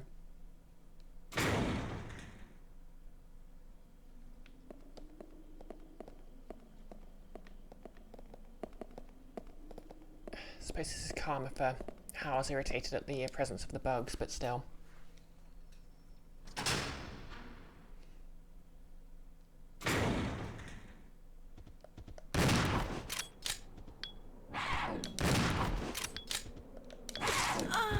Oh, come on!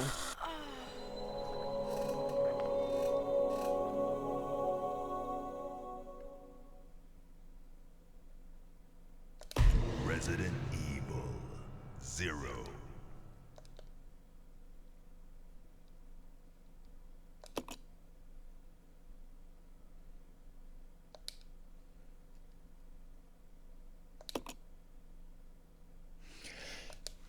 Okay, I guess the that was just a taster for the journey back.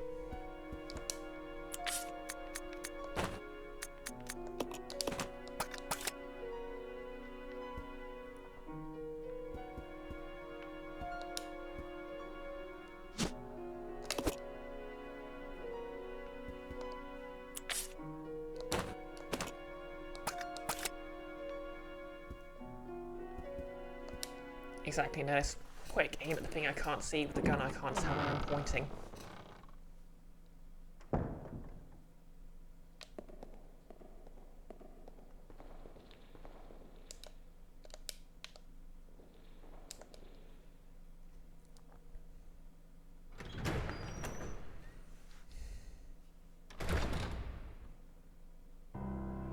Let's regroup. Roger.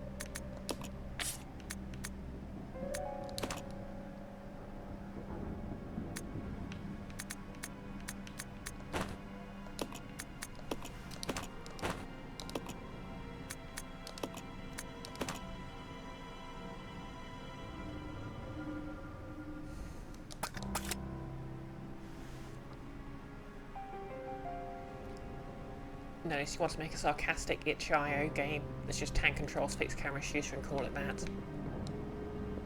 But to be fair, it's perfectly possible to have a game like that and make it very fun. It's like, I've completely forgotten what it was, but I streamed it. Celestia.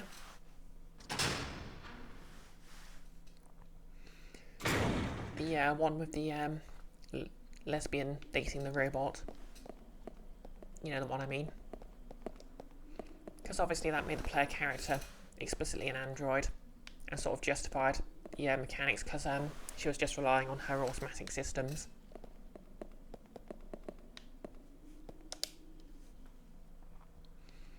Okay, I can do this. I can do this.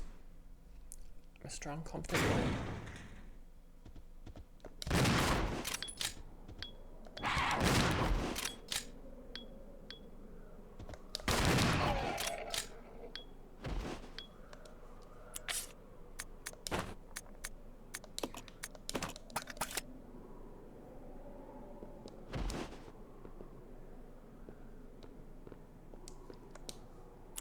Oh, I guess it. The entire thing's moved.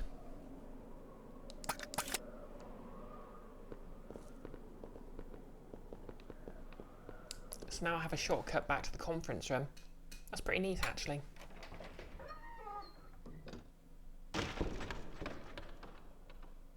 Unless there's enemies in here, which isn't so neat.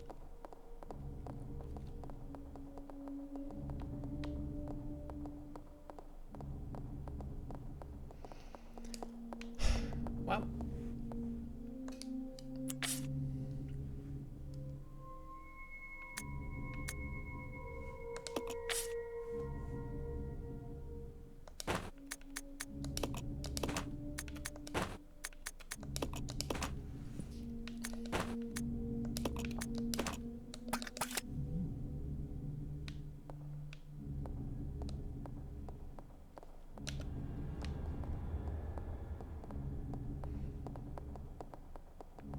Oh, Signalis, that was it. That doesn't really fit the prompt though. The camera was fixed in the place from where you could actually see it. Yeah, that's a good point actually. I mean, the reason Resident Evil used camera angles, traditionally, I mean, partially it was for the scare factor, but also it was because by having a fixed camera angle, they could pre-render the backgrounds. So basically the backgrounds were just very detailed paintings. And so all they had to do was model the characters and enemies and have them move about in the background, which made them impossible to make them a lot more detailed, which obviously in the low polygon days meant a lot.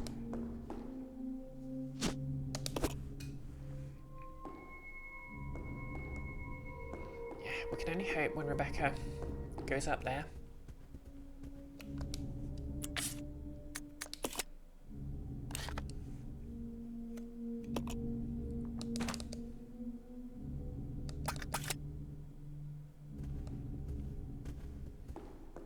Be relatively safe.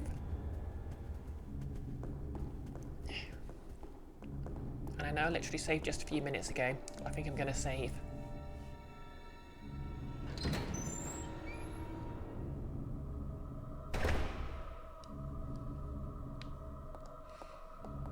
I can award myself a save as a treat.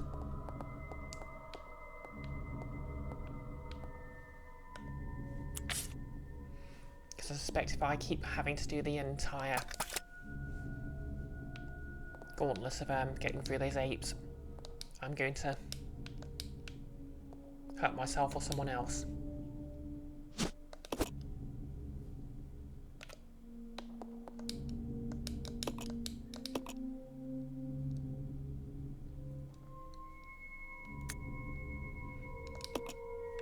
But yeah, it's kind of neat how that sort of observatory literally lowered to give me access to the new area.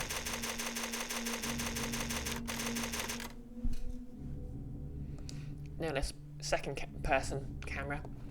I have actually seen a few genuinely second person games. Like there's a rail shooter called Rescue Shot I remember from, I guess, either the PS1 or PS2 area, I can't remember which. While you're basically trying to protect a bunny rabbit who's been dazed and trying to wander home.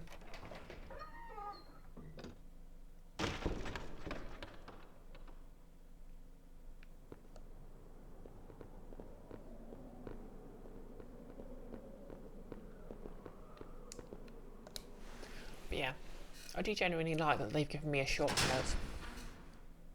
If only because it means I don't have to run through the observatory. I guess second person is basically the camera's perspective is fixed on someone who isn't the player. And then it's not just an omniscient third person, it's an actual character in the game. I suppose you could argue, based on Katos, if the GameCube was a second person game. Undertale also is a second person game. And maybe Deltarune, even more explicitly than Undertale.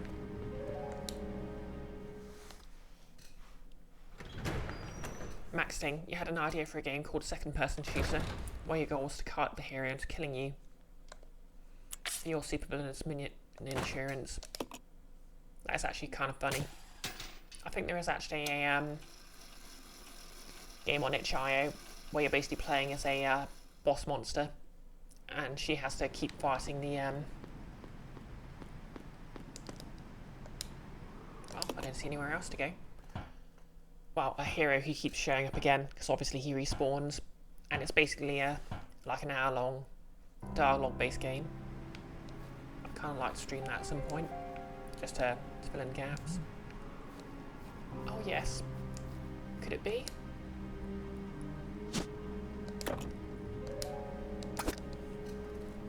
Such cruelty.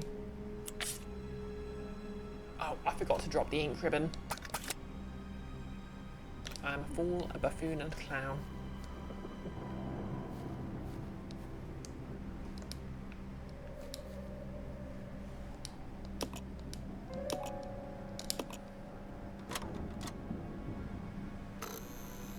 Well, the lift's on.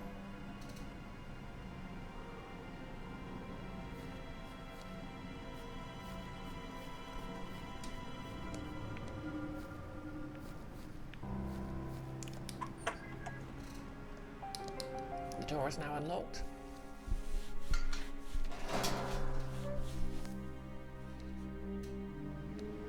Maxting. The boss fight was going to be a really wild one, where you're going to have it being inspired by the Metal Gear Rex fight. I've seen from the first Metal Gear. And you have to, well, the first Metal Gear Solid, and you have to keep flushing the hero out of cover.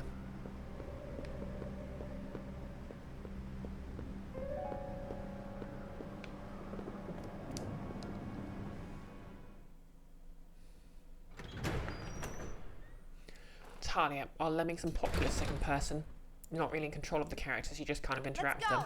Okay. That's a fair point, actually.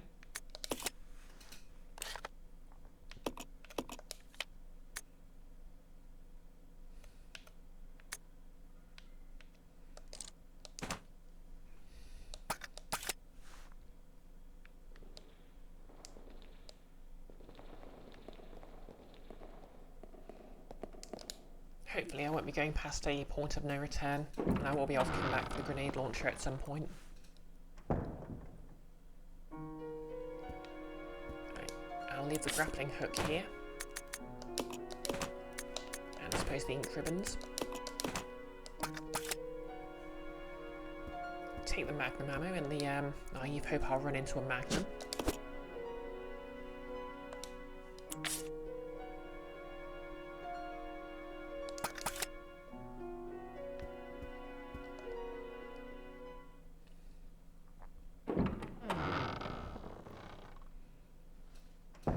Now you're now imagining a more literal second-person camera game. We can see the player character's face and all you have to go off as to what's happening around them are on-screen button prompts and their expression. Yeah. I don't know. I guess you could argue any game where you're not playing as the main character is sort of a second-person game. Talia Nolis's idea is basically a dozen WarioWare games stapled together. You make a fair point. Anyway, we're going to need that red herb.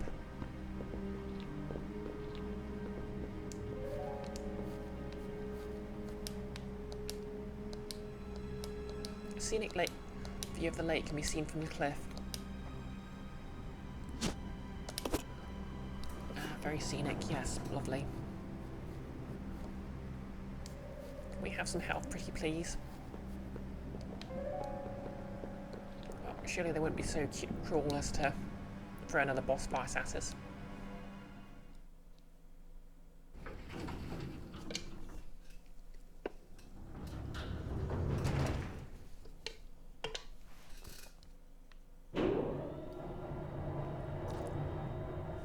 Talia, is Tamagotchi a second-person game? Not really, unless Pokemon is.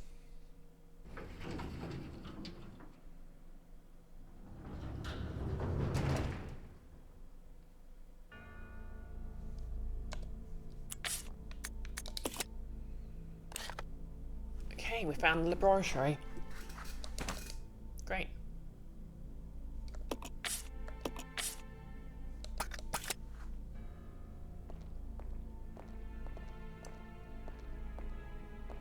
Nothing bad will happen here, I'm sure.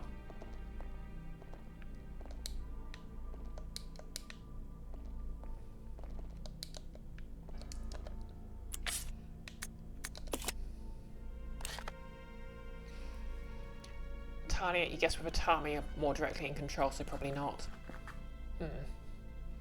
Nillis, elevator pitch for the plot. The character ends up in some kind of reality game thing where they're supposed to wear a GoPro, but they put it on backwards.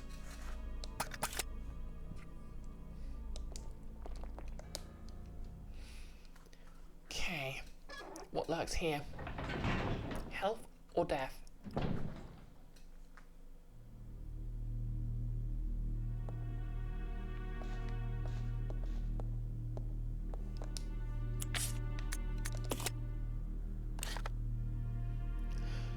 Well, there's a typewriter. And yeah, I agree with Talia. Perfect, no notes. We have an ink ribbon. A simple elevator chute for transporting items. It appears to be connected to the operating room. Send something to the operating room? No, we're good.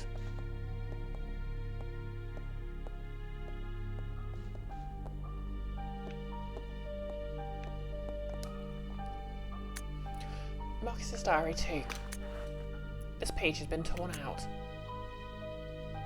Trouble is unlikely, but I close my babies up in a special capsule. But it won't be safe if I hold onto it myself. I'll hide it in that place. To hide a leaf, put it in a forest. To open the capsule, a special stripping agent is necessary. No way Spencer's lackeys could figure out how to make it. Talia, percussion is the best family of musical instruments. I agree.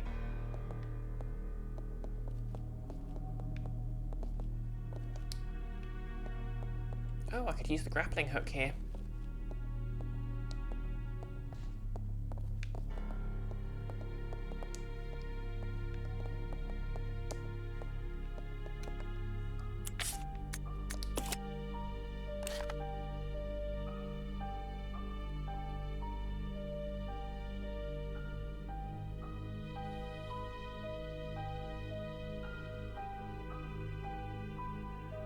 Super Tania, no notes. Ignore timpani, bells, and chimes. And I don't speak music well enough to get the joke, but it sounds like it's pretty funny.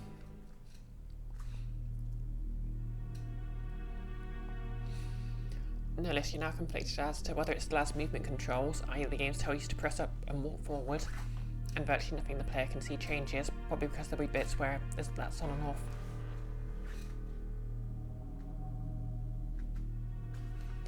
Oh yeah, the really funny thing about this is, this is basically a port of the original GameCube version, and it does actually let you switch to a more modern control system.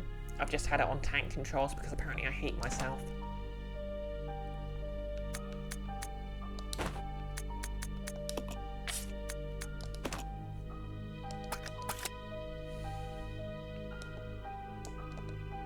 Okay, so it looks like we have to backtrack. Now I need to take the grapple with me.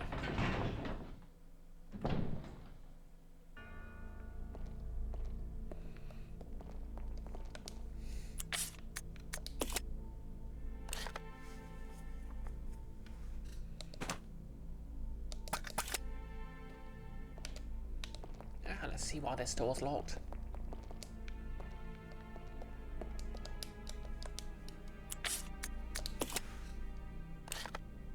Okay, apparently I'm facing a door. Spoiler alert. Well, we're about to go into the laboratory, so it's probably going to be like, Blarg, I am the monster. You must run from me. And I'll be like, oh no, it's the monster. We must run. And then there'll be an exciting escape sequence.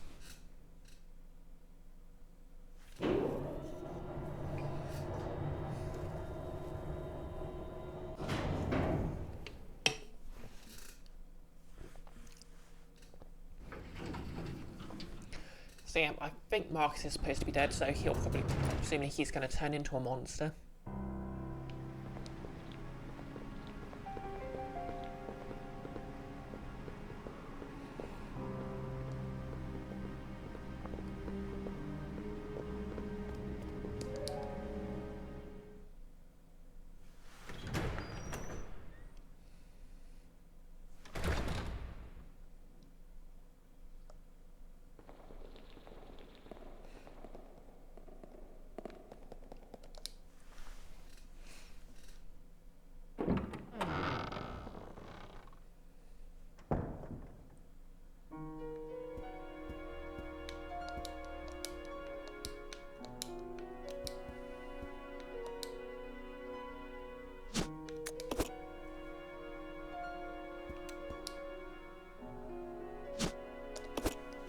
I'll take the hook shot.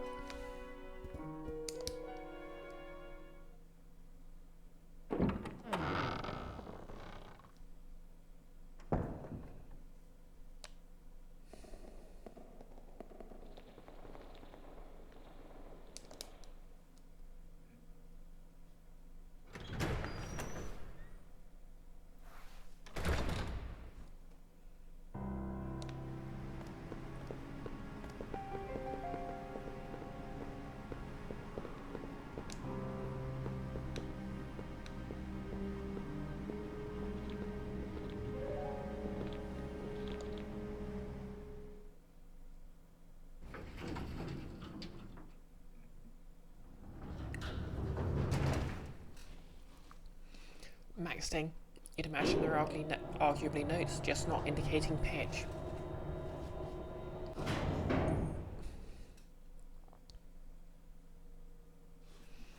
Well, I don't really know enough about musical notation to dispute that. I know when I was trying to learn the drums in secondary school, I did have some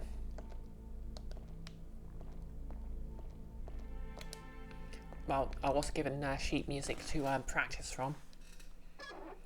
To be honest, I'm kind of sad I didn't learn how to do the drums, just because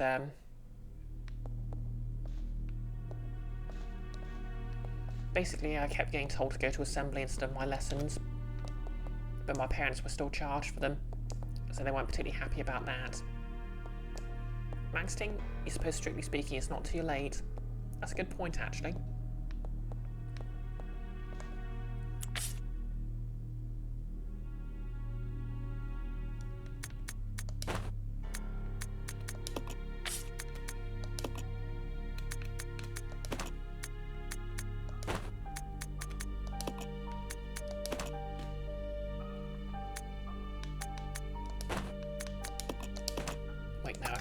hookshot I need it right now.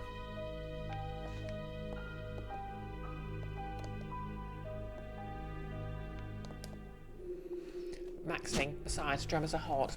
At least Kamina drummer is. Talia, you can notate percussion on a staff like you can any other instrument, and drum kit frequently is. Maxting. Don't die wondering if you should be a drummer.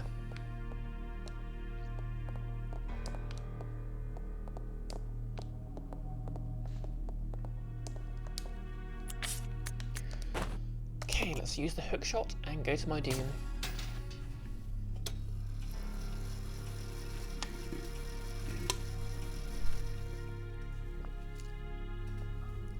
The doom is that I've run out of Pepsi.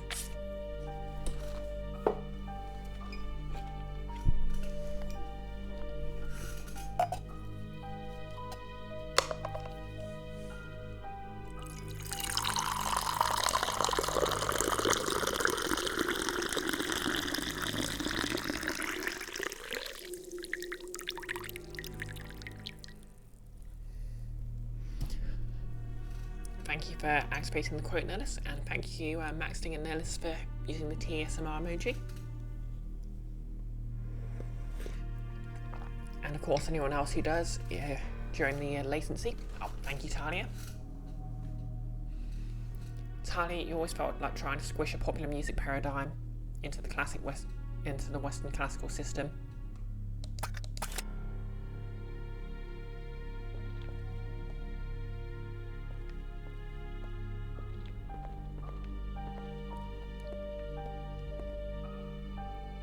Okay, we've got gas.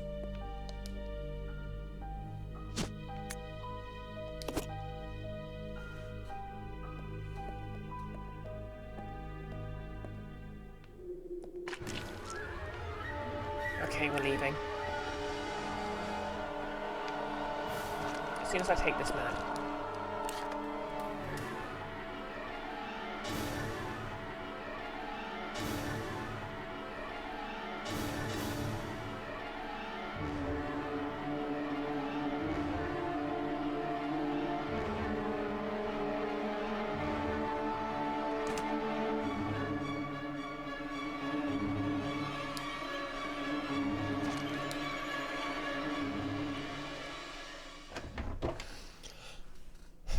Good lord, I hate this thing so much.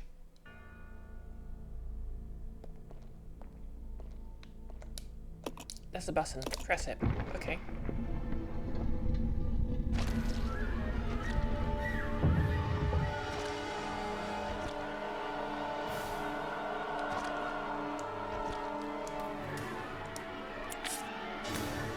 Okay, there's a monster down there. Oh, it's heading towards Billy, isn't it?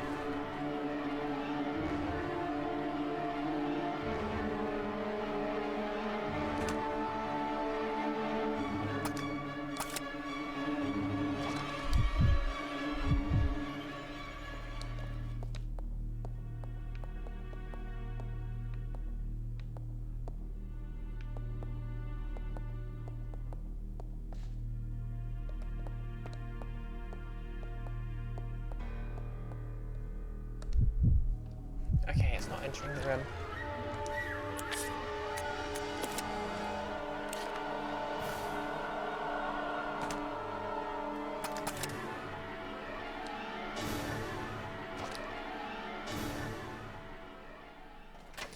Okay.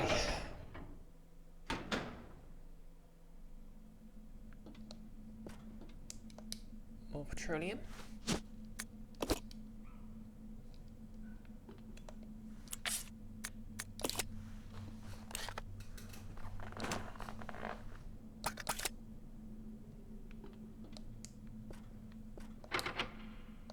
It's locked, I can't open it. Oh my god, thank goodness.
I use the typewriter?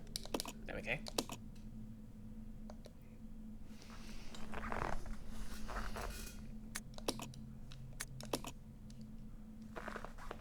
I really miss the grenade launcher right now.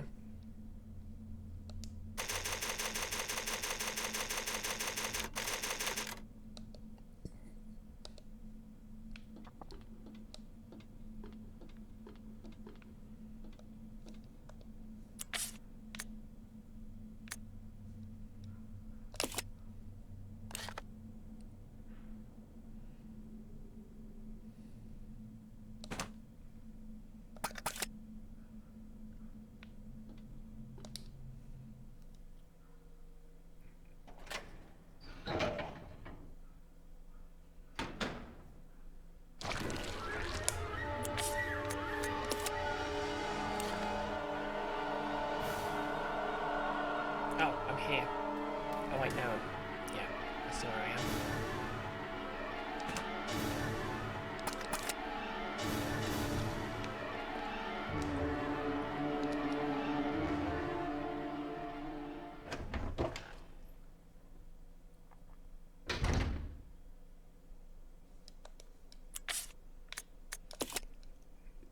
Seem a bit nervous. Okay, so I can go straight through there. What have we got in the rest of the room?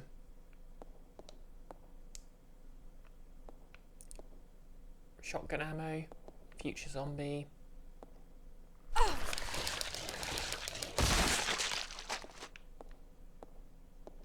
Okay, present zombie. The shelf is filled with various lab equipment. Everything looks well used.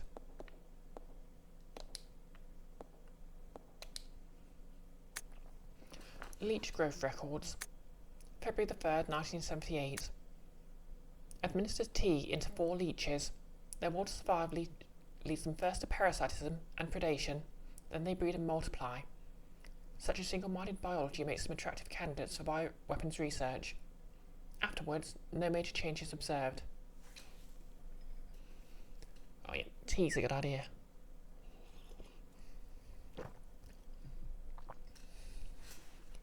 Oh yeah, today's tea is peppermint tea. I've been drinking a lot of it lately just because of how warm it's been. February the 10th, 1978. 7 days since administration of tea. Rapid growth to double former size. Signs of transformation emerging. Spawning successful. They doubled their numbers in 1 hour, but their ravenous appetites lead them to cannibalism. Hastened to increase food supply, but lost 2. March the 7th, 1978. Provided them with live feed, but lost half when the live food fought back. However, the leeches are learning from experience and are beginning to exhibit group attack behaviour. They're also ceasing cannibalism. Their evolution is exceeding expectations. Maxting. I'm developing beard hairs and experiencing growth, and my voice is deepening. Experimental success, but requires further testing. Shout out to the trans masks. Hey Nevik. April the 22nd, 1978. Of course, in the universe it is the T virus. But you know. The leeches no longer exhibit individual behaviour. Even when not feeding, they move as a collective. They consume everything off with remarkable efficiency. April the 30th, and great job, proof testers. Great job. Exactly, the testosterone virus. Resident Evil Dead Aim, I think I said this last stream, did actually have canonically have the TG virus, which was just supposed to be the T virus plus the G virus from Resident Evil 2. But the main villain was a very effeminate, assigned man at birth person who was said to have had cosmetic surgery and basically turned into like a very femme looking tyrant with built-in high heels. So there has to have been some deliberateness there. And you know what? Iconic. Talia, you have a hard decision to make. Do you go to bed and wake the doggo to move her out of the living room that she's technically not meant to be in, because she's on her mat, not on the carpet? Or do you just sleep on the couch for a couple of hours till her breakfast, then go to bed? Yeah, tea is great for people who want it.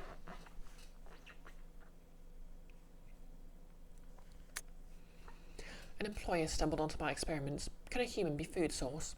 How will the leeches respond? June the 3rd, 1978. A day of worthy commendation. Today they began to mimic me. Surely they recognise their father.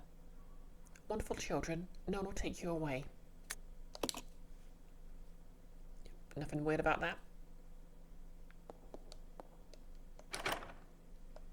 It's full of poisonous gas, so the safety lock has been activated. Okay, I will not activate the poisonous gas room.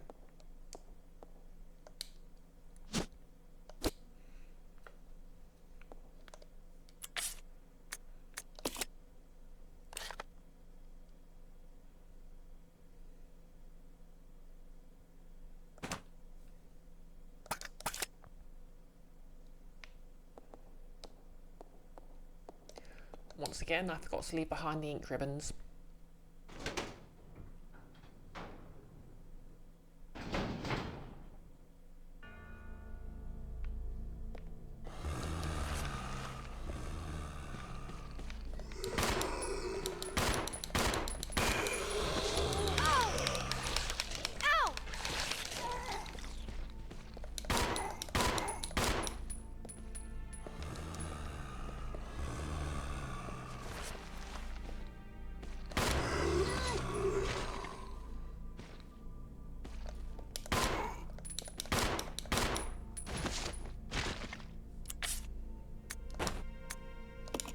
Oh good, I've just had a space open up. Never exactly the 30th.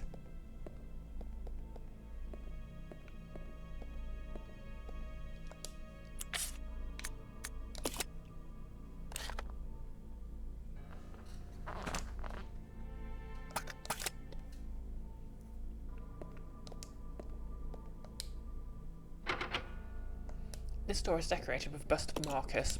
There's a space in the base for some kind of object.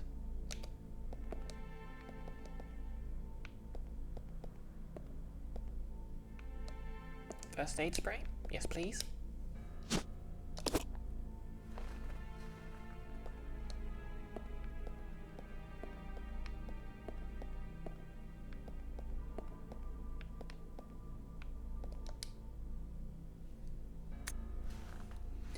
Investigators report. Dr. Marcus, co-founder with President Spencer of the Umbrella Corporation, disappeared 20 years ago. The results of his research have been kept under wraps the entire time.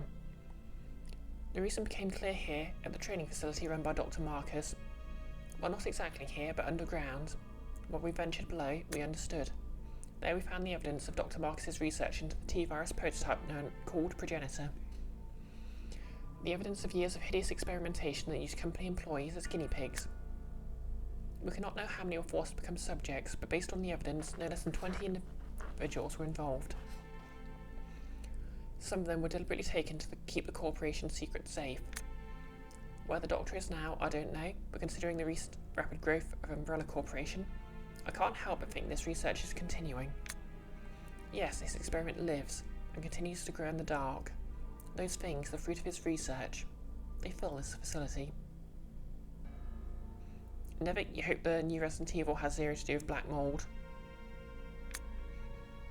The rest of the notebook pages are missing. Well, it was hinting at the original game's outbreak, so I'm guessing it's going to be more sort of a classic Resident Evil affair. Back to the T-virus and all that.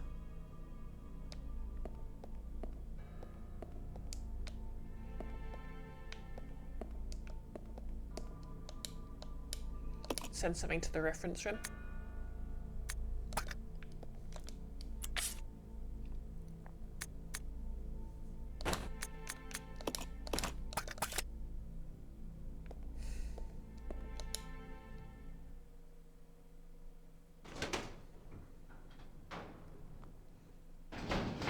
Okay, I'm gonna go back and grab those shotgun shells. Because I can send those to Billy because he's got the shotty.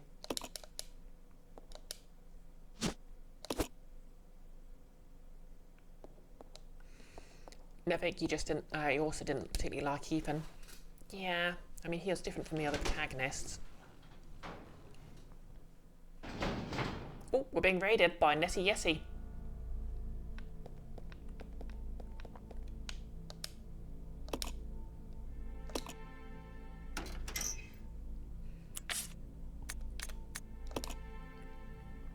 How's it going? You're playing Near Mage. How'd that go?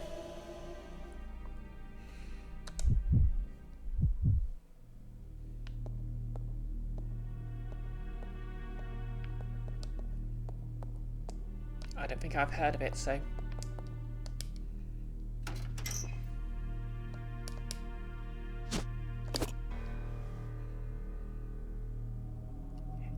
Any fallen Hellcore?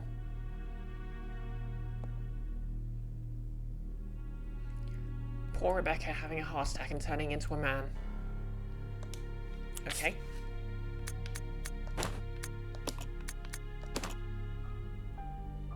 Oh, and thank you for the bit, Nevik.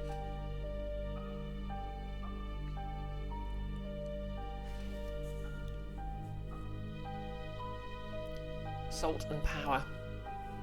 The Resident Evil's pretty good. I'm kind of terrified of everything, so it's doing its job.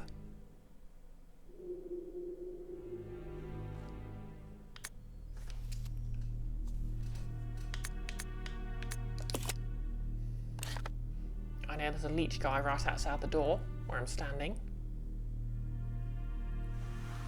Yep. No less, I got eaten by monkeys a lot, then eaten by bats a lot, then went back to the monkeys, and now I'm exploring it and reading evil lab notes.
Nevik, Near Mage is a point and click, you think? Okay, yeah. That does sound very on brand for Nessie. And she says it's good. Is it sort of like a Rincewind deal, where you're playing as a wizard who has an unjust reputation for being inept, or something else entirely? You like the art style? Oh, cool. What sort of deal? Ooh, looks like some sort of chemical. Is it in the mixing set? I already have the green chemical.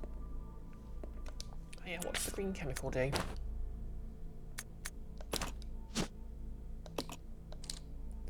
Okay, the green chemical neutralizes poison. Okay, green is the colour, use a green chemical.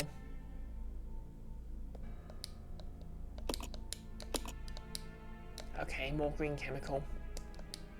The sink is old and rusty and it's also covered in filth.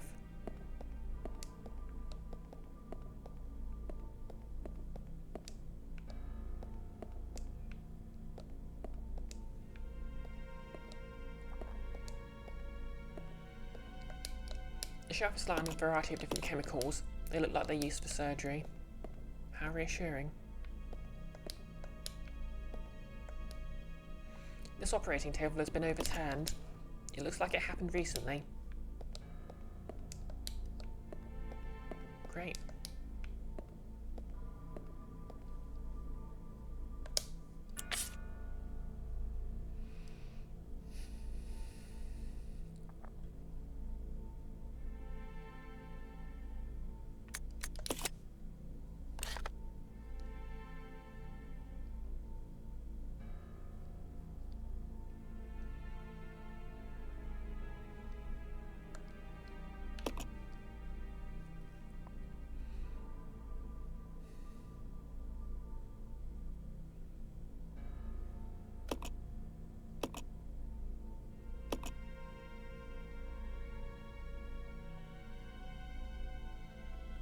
Okay, so the door to that save room is locked. Oh, the door in that save room is locked, rather.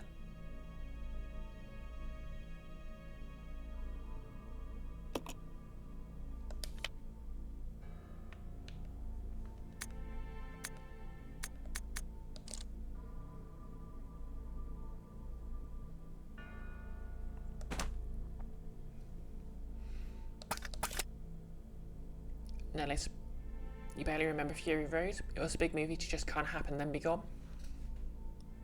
Yeah, there's still a few sort of memes about it. Mostly like Witness Me and all that. Max Sting, Moss also seems like an option.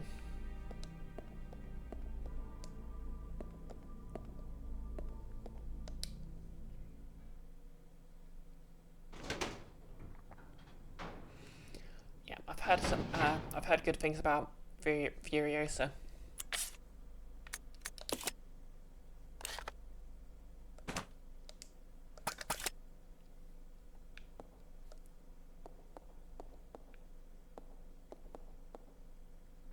Wait, it's been replenished with fresh bioorganic fluid. The surrounding equipment is running. To be fair, I suppose Rebecca would know about that. Okay, I guess we don't have any choice but to press this button and see what happens. Oh, what have we got here? It looks like some kind of chemical. Put it in the mixing set. The red chemical and green chemical have been mixed to form stripping agent.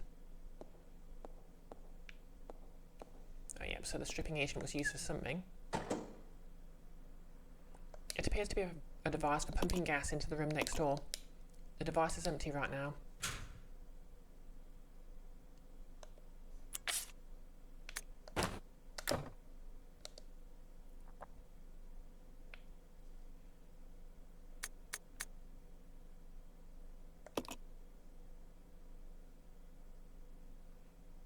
I can change my character's costume.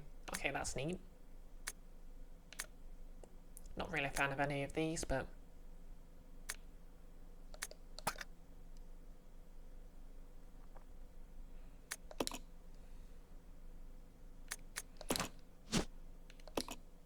A stripping agent used to weaken the grip of certain types of materials. Okay. So where do I use the stripping agent?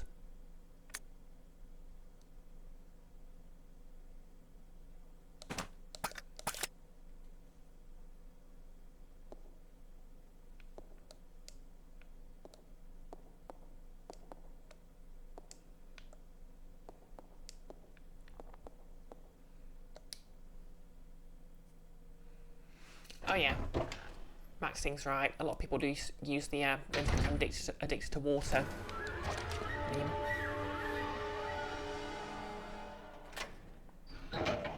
I don't think I've heard make me look like glass much.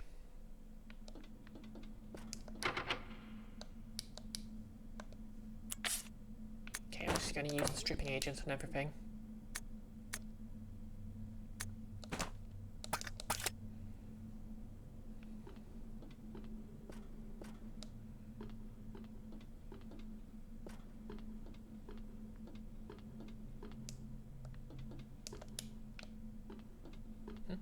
Oh, is that a ladder? It looks too high to jump down. Well, I know what I have got. Okay, that doesn't do anything. Max Sting, wanting to look like glass is just you being... Oh, right, from the makeup video. Make yourself look like glass. I remember what you mean now.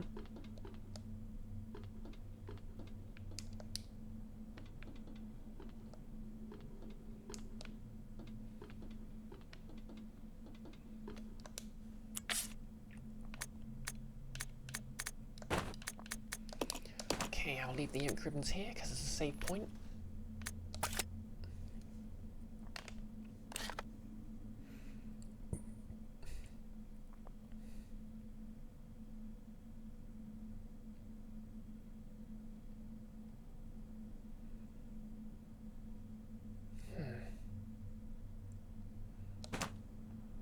Oh, you're talking about Claire from Galaxy Express 999.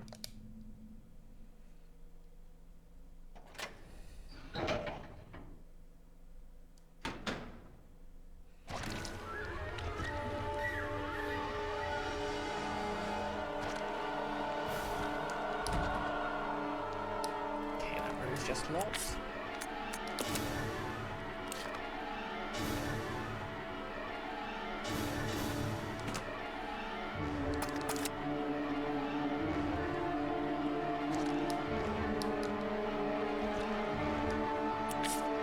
You know, there's a leech man.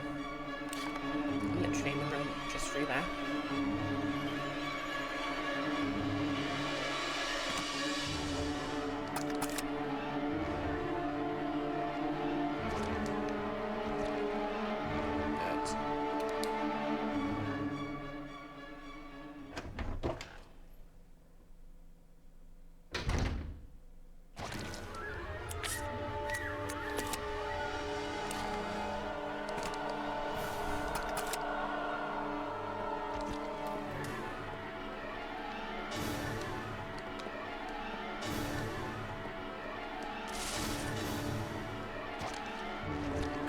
Get off me.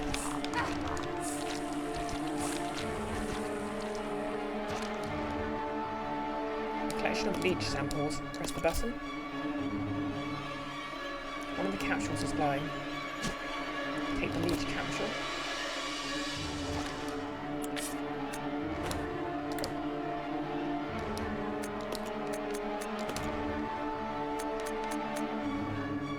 The owl leech charm.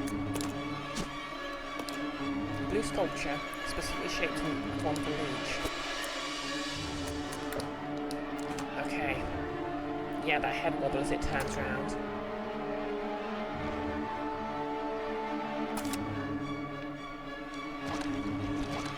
Get the heck off me.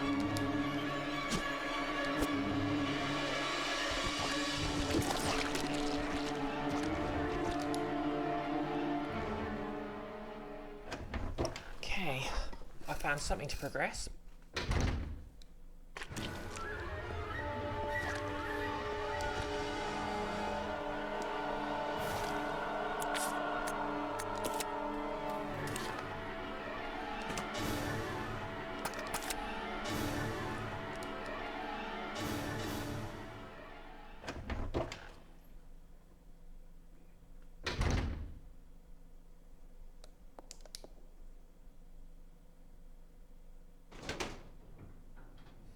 And I think it looks kind of like that door.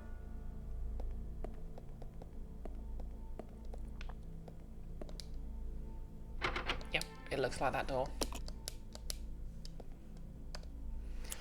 Exactly, Nellis. Getting them results.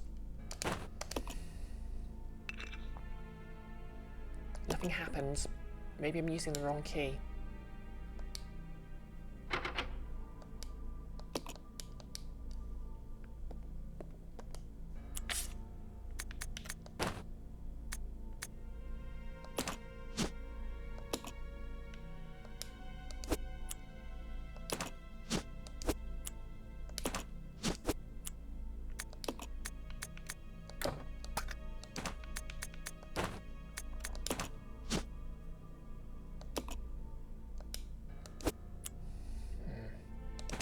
Okay, I'll check the files.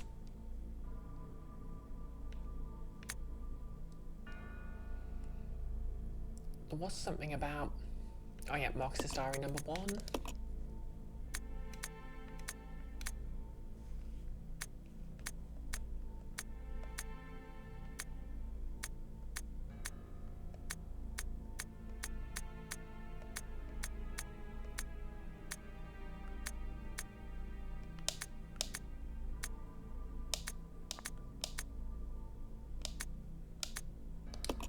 Okay, that wasn't it.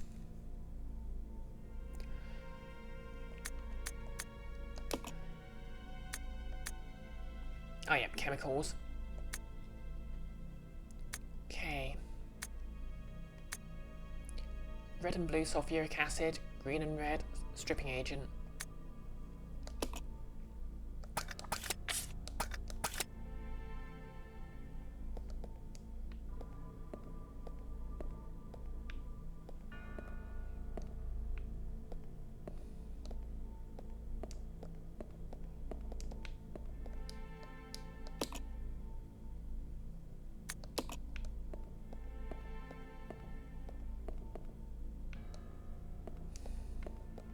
Okay, so I need to find red chemical.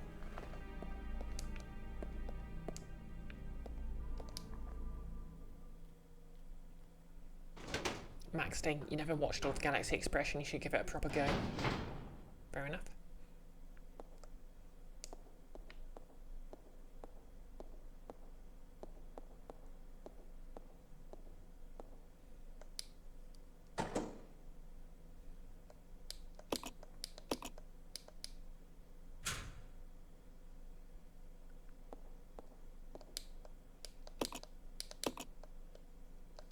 Okay, so red.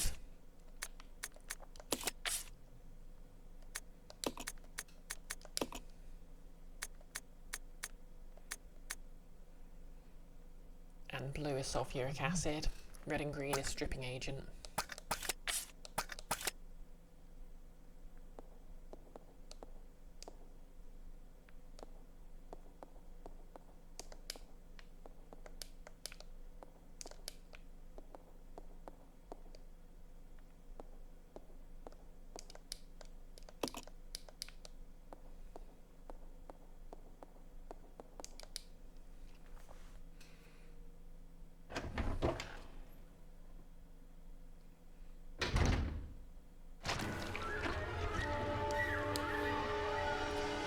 Okay, I know he can't get me because he's on the lower floor, but I still hate that squelching.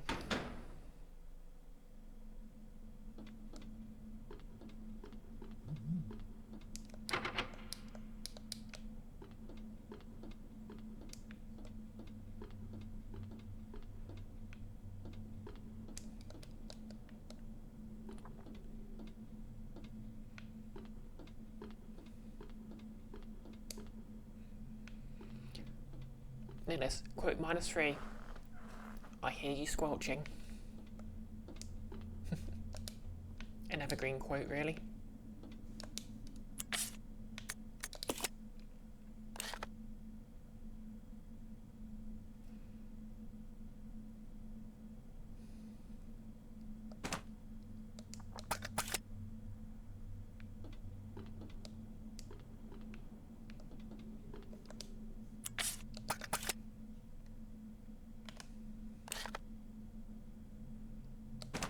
Oh yeah. Hang on. What does the red chemical do? Okay, nothing by itself.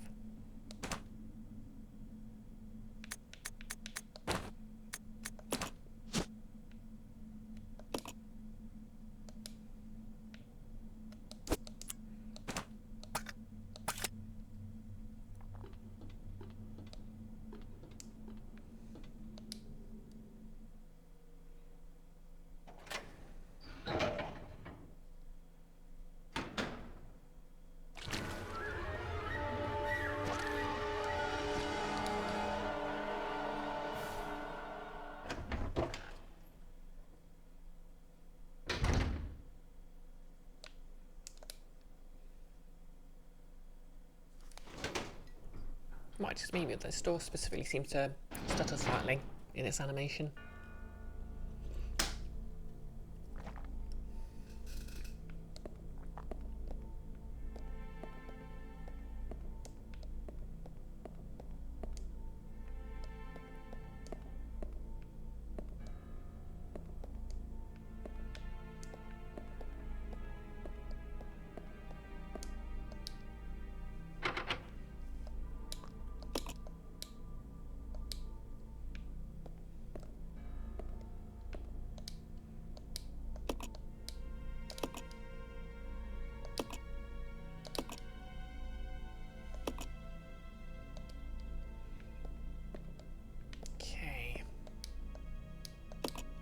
There is some kind of mysterious thing on the operating table.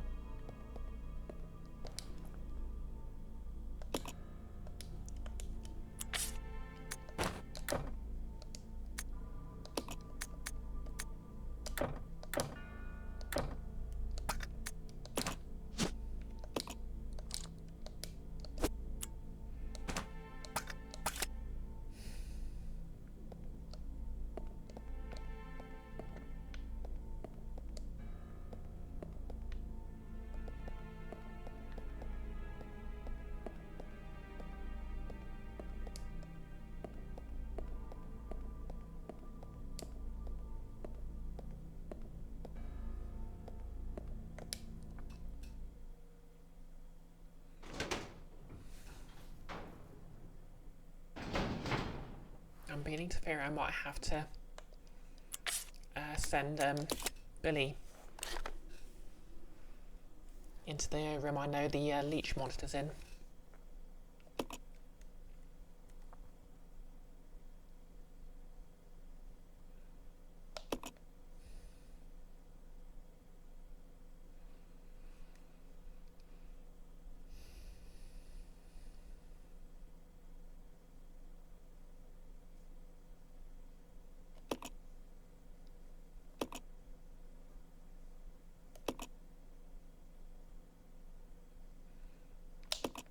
I wonder if Rebecca can drop down and reunite with Billy.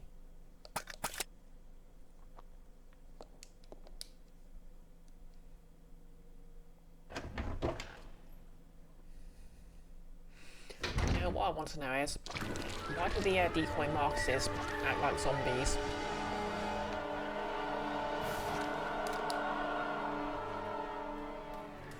Like, if anything, they should be trying to replicate actual Marcus.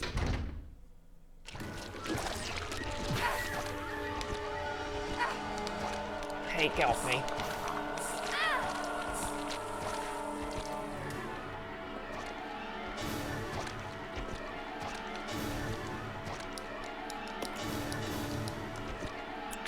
Can I drop down? No.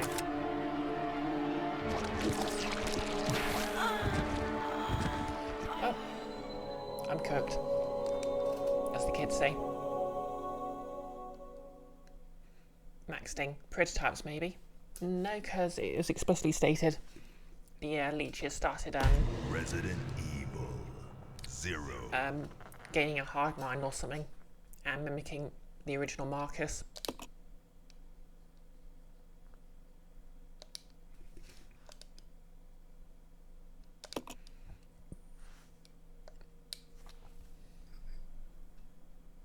And he was just, you know, he'll be a good leech daddy. I rescind that remark. Maxting. Prototypes are always weirdly superior in these stories. You want a story where you're in a prototype and that's why it sucks? Yeah. Usually when something's a prototype in a story, it's like a prototype of something advanced. So there's nothing sort of, or the argument or the justification is, like it's factory, like the factory production models cut corners and the prototype was deliberately over-engineered. No less, they aren't prototypes, they can't fly by shooting blood out of their wrists. Yeah, Prototype was a pretty good game actually. Like, I think I appreciated it slightly more than what was it called?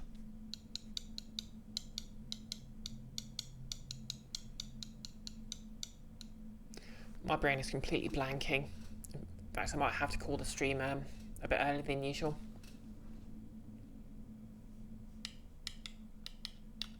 Oh, Infamous, that was it. Just because, you know, the lack of a good path just made it, you know, a fun, chaotic game. It's kind of the same issue that Dishonored had, where basically most of the interesting abilities were hidden behind the less satisfying ending. Well, the path to the less satisfying ending. Max Sting, you will say the Prototype Motor Slave in Bubblegum Crisis was a piece of shoot, and you appreciate that. You only showed up when they needed a highly stable gun placement in episode 6, Red Eyes. Yeah, I really should watch more of the classic mech anime. You know, like the Pat Labors and the Bubblegum Crisis. I don't know if Appleseed would count.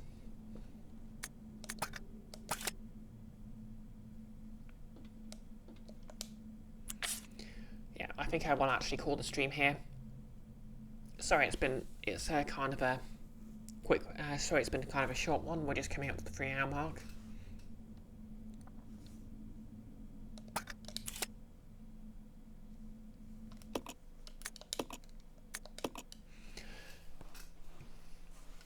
But you know.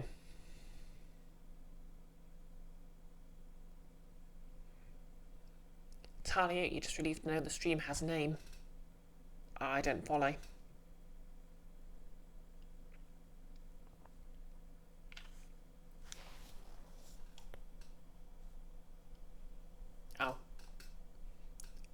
I said I was going to call it here. I see what you did there, Talia, and I appreciate it.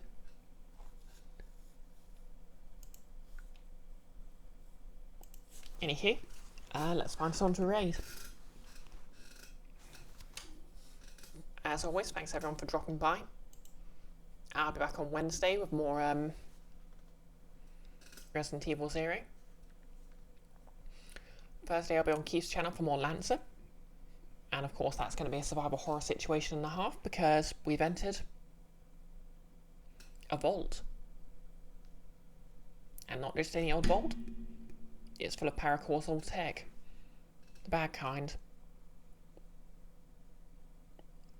I mean, my character's ecstatic because she's just like that, but might be a bad move on her part. One of many. Let's see who's live. Iggy made us streaming Tomb Raider.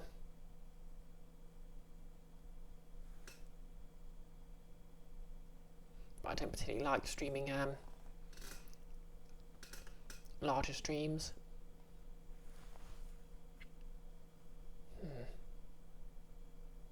Yeah, no one I really sort of recognise off the top of my head. Max Sting, fair enough, your Pathfinder Wizard Pressy would be like, oh, this is fascinating. Yeah, for those not familiar with my Lancer character, her name is Dusk. She's a hacker. She got herself deliberately arrested so she could join the team. She otherwise just wanders the universe with her pal Terminal, an NFT. Not an NFT, no.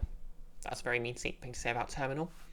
An HP, non-human person. Basically the Lancer universe's smart AIs, who are more like eldritch abominations that have been bound to technology, so they can experience human-like experiences. And her sort of plot is trying to work. Basically, she wants to meet the nearest thing the setting has to a god and ask if what she's doing with her friend is ethical. Talia, you love how my Lancer character is, and then there's the totally not a cop Guild of Archons 2 character. Yeah. I mean, my Guild of Archons 2 character, Absolute, is basically based on Franziska von Karma from Ace Attorney, and it shows.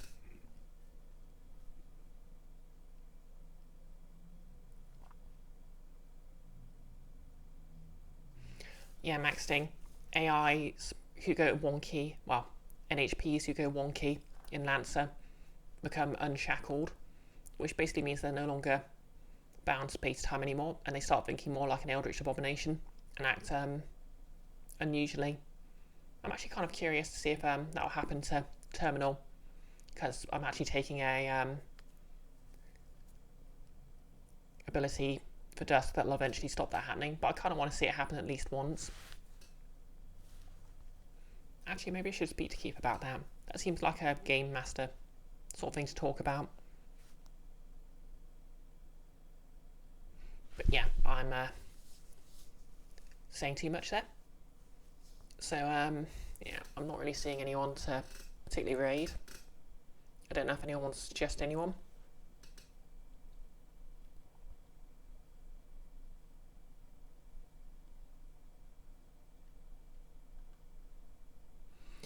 Yeah, let's just go Dash Dugs. You don't have anyone, Nevik? Fair enough. Yeah, we'll just raid Dash Dugs then, unless someone chimes in.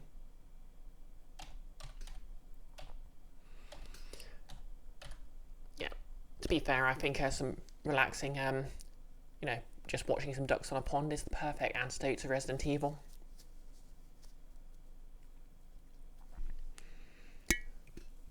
And boop. So yep, once again, I'll be back with more Resident Evil on Wednesday. I'll be playing Lancer on Thursday. And on Friday is, of course, Guild of Archons 2, The Book of Dust, where I'll be playing an uptight lawyer who died at least once and doesn't want to die again. 6 card is playing Crystallis. You think you'll be over there? Oh, I'm not familiar with them.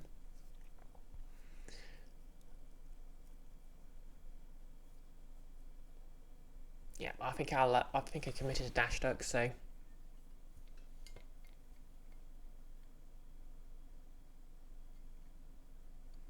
Max Sting, 6 card, 2-1. You don't remember much about them, but Crystallis. Yeah, I remember Crystallis being a game I really wanted to play as a kid, but not being able to because it never got a European release. I absolutely cherished a copy of a magazine that mentioned it. Yeah. Okay, the raid's about to go through, so I guess that's set in stone now. Thank you everyone for dropping by. Hope you all had a lovely weekend. Hope you have a lovely week. Hopefully I'll see you on Wednesday. And we're raiding in 3, 2, 1. Let's go. Yep.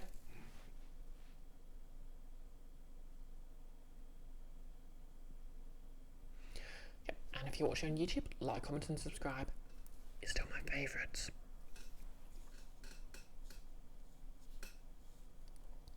Comment in your most annoying survival horror game. Yep, comment your most annoying survival horror game enemy if you're still watching or listening by this point. Bye.